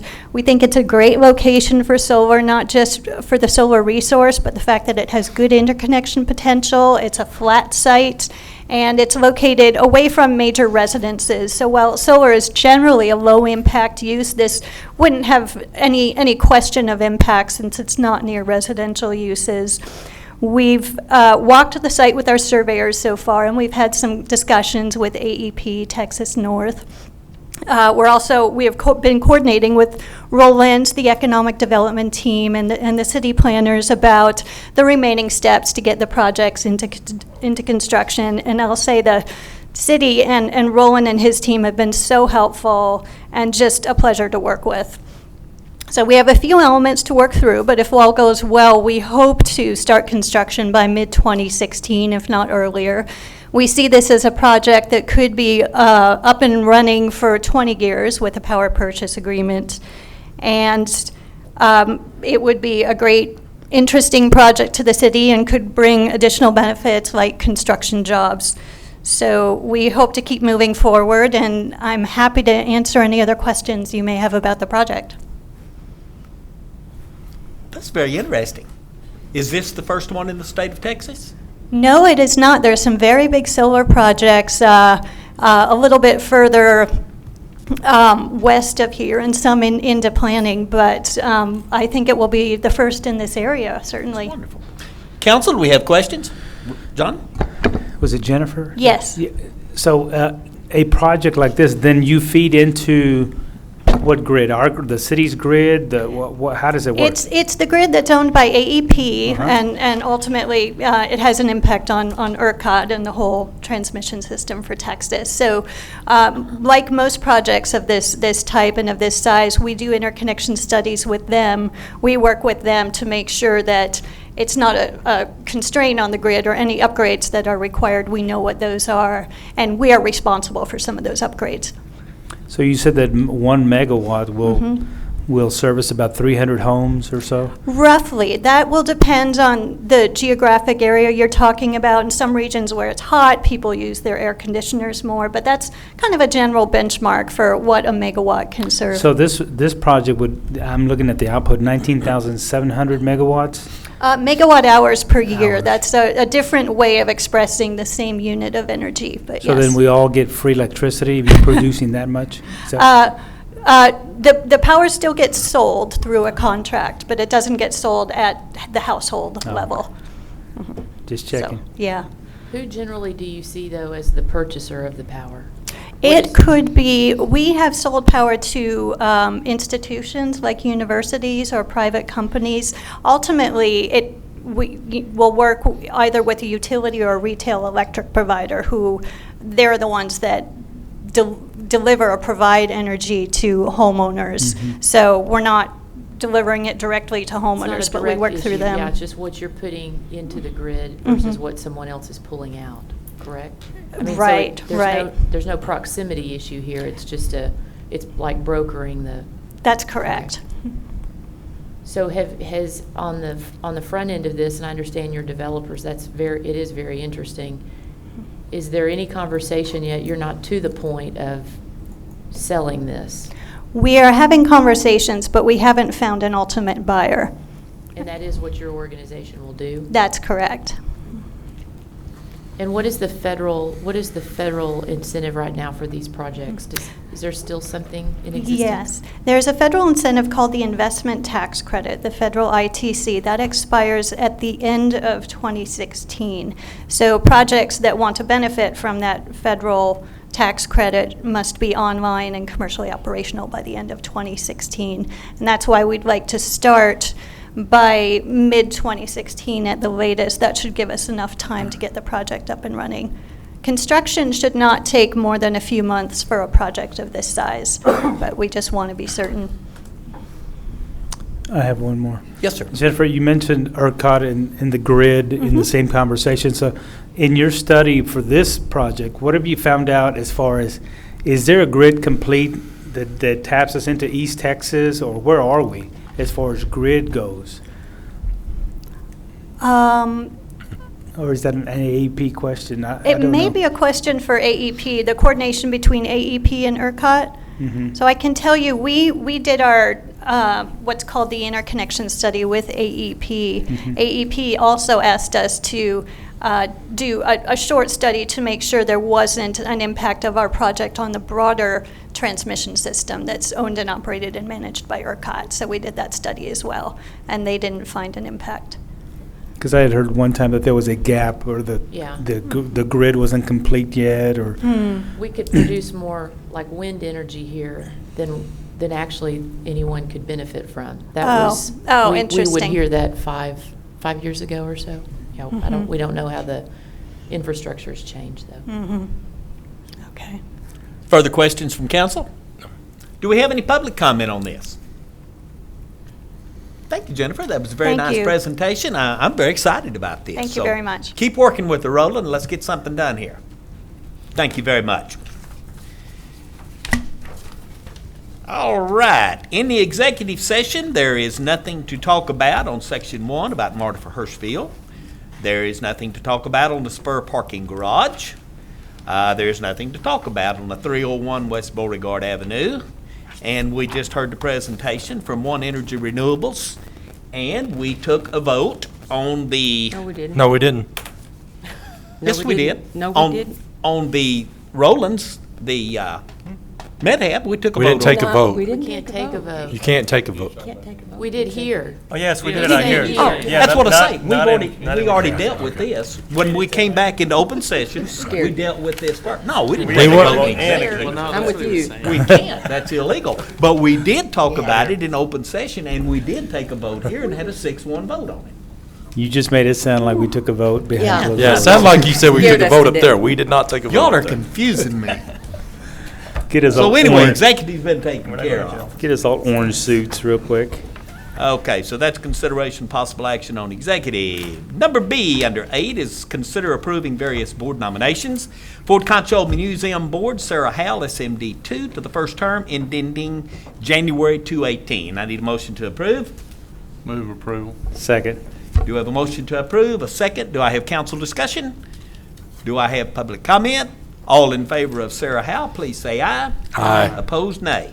Announcements and consider future agenda items. I'll start with you, Ms. Grindstaff. I have several things, Mayor. I don't think I'm unique. I've been receiving a lot of letters and communications about our future trash service that commences this month. I think a lot of them are not even from my district, so I would imagine we're receiving the same calls, the same contacts. I think that we just need to ask that Shane work closely with Republic, because I think there's a lot of elderly citizens that are very concerned about the weight of the new trash receptacle and how it moves, and I think there's still some confusion about location. And again, I think all of this, there's an aesthetic issue, which we know, and how we're going to enforce those receptacles being left along the street. But I think the issue of weight and maneuverability is also extremely concerning. So that's kind of a consistent message that I keep getting. And again, I'm pretty certain everyone else is getting the same. So if you could work with Ray and see what we need to do for citizens that are truly concerned about their strength in moving this thing, we need to, I think, get ahead of that before the date of July 20th. Is that right? Also, I had a neighborhood chat several weeks ago, or it seems like that, and we had about 45 citizens in attendance, and our subject was code compliance and animal services. And coming off the heels of the Animal Services Board the week prior, I will say that everybody was very respectful of each other. It was a very emotional topic, as animals in our community can be. I personally would like to see that the city consider, and I say consider this, I'm not saying that we need to pass anything in particular, but I think we really need to investigate a spay-neuter ordinance and look at what other communities are doing in that realm, because I see this as an issue that we can never afford, never truly get ahead of, and it just seems unfortunate that the outcome is destroying animals. I know that we have reduced a great number of those. Our statistics are definitely down in what we're killing. But again, I think there has to be some, really more of a solution on the front end of the problem rather than the back end. And so I would hope that we could spend some time maybe this fall on that. And other than that, I don't have anything. Ms. Lucy? No, sir. Ms. Farmer? Well, I have quite a few things, and of course, there are weeds and brush around town in the various right-of-ways and the mowing, and yes, we have been behind because of the rain and shorthanded, and we have more rain today, so not complaining of the rain, but citizens, please be aware that we are aware and we're working on catching up as fast as we can. Also, I would like to have a report when Rick gets back settled in on the half-cent sales tax project, a graph as to the status and where we are on each commitment and completion date of what's outstanding out there that we used to get in years past, if you'll recall, Michael. Charlotte, are you thinking about the items listed on the ballot? Each item that we have a commitment out there on, funds committed, where we are, what's funded, what's left remaining to fund, and a project completion date. Okay, thank you.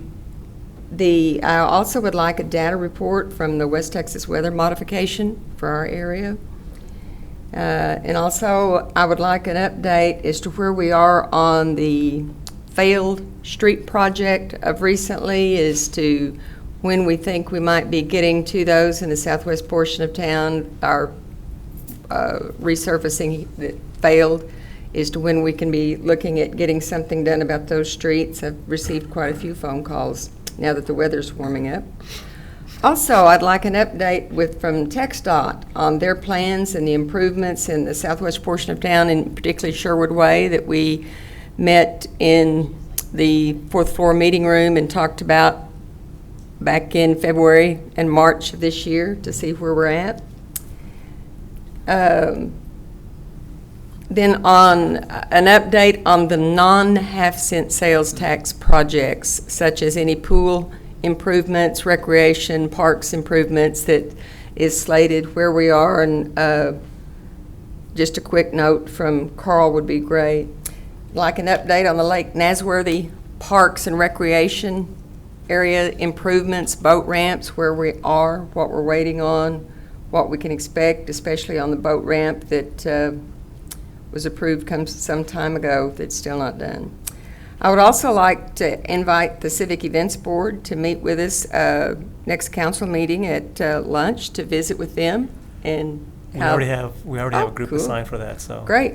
And the other is to echo on the same as trash, that Elizabeth, I do believe there's a lot of confusion out there, especially amongst our elderly, who are still uncertain as where their trash is being picked up in the back or in the front. And even though their trash cans were delivered in the back by their driveways, when they call, they're told they have to be in the front. So I am meeting personally with some people in my district tomorrow evening in their homes to discuss trash, trying to do what I can to explain some misunderstandings out there. There seems to be quite a bit of confusion and quite a bit of irritability at never getting anything but a recording answering service at Republic.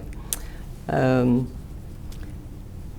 don't ever get that. I've tried and I get through, but that's the calls that I'm receiving.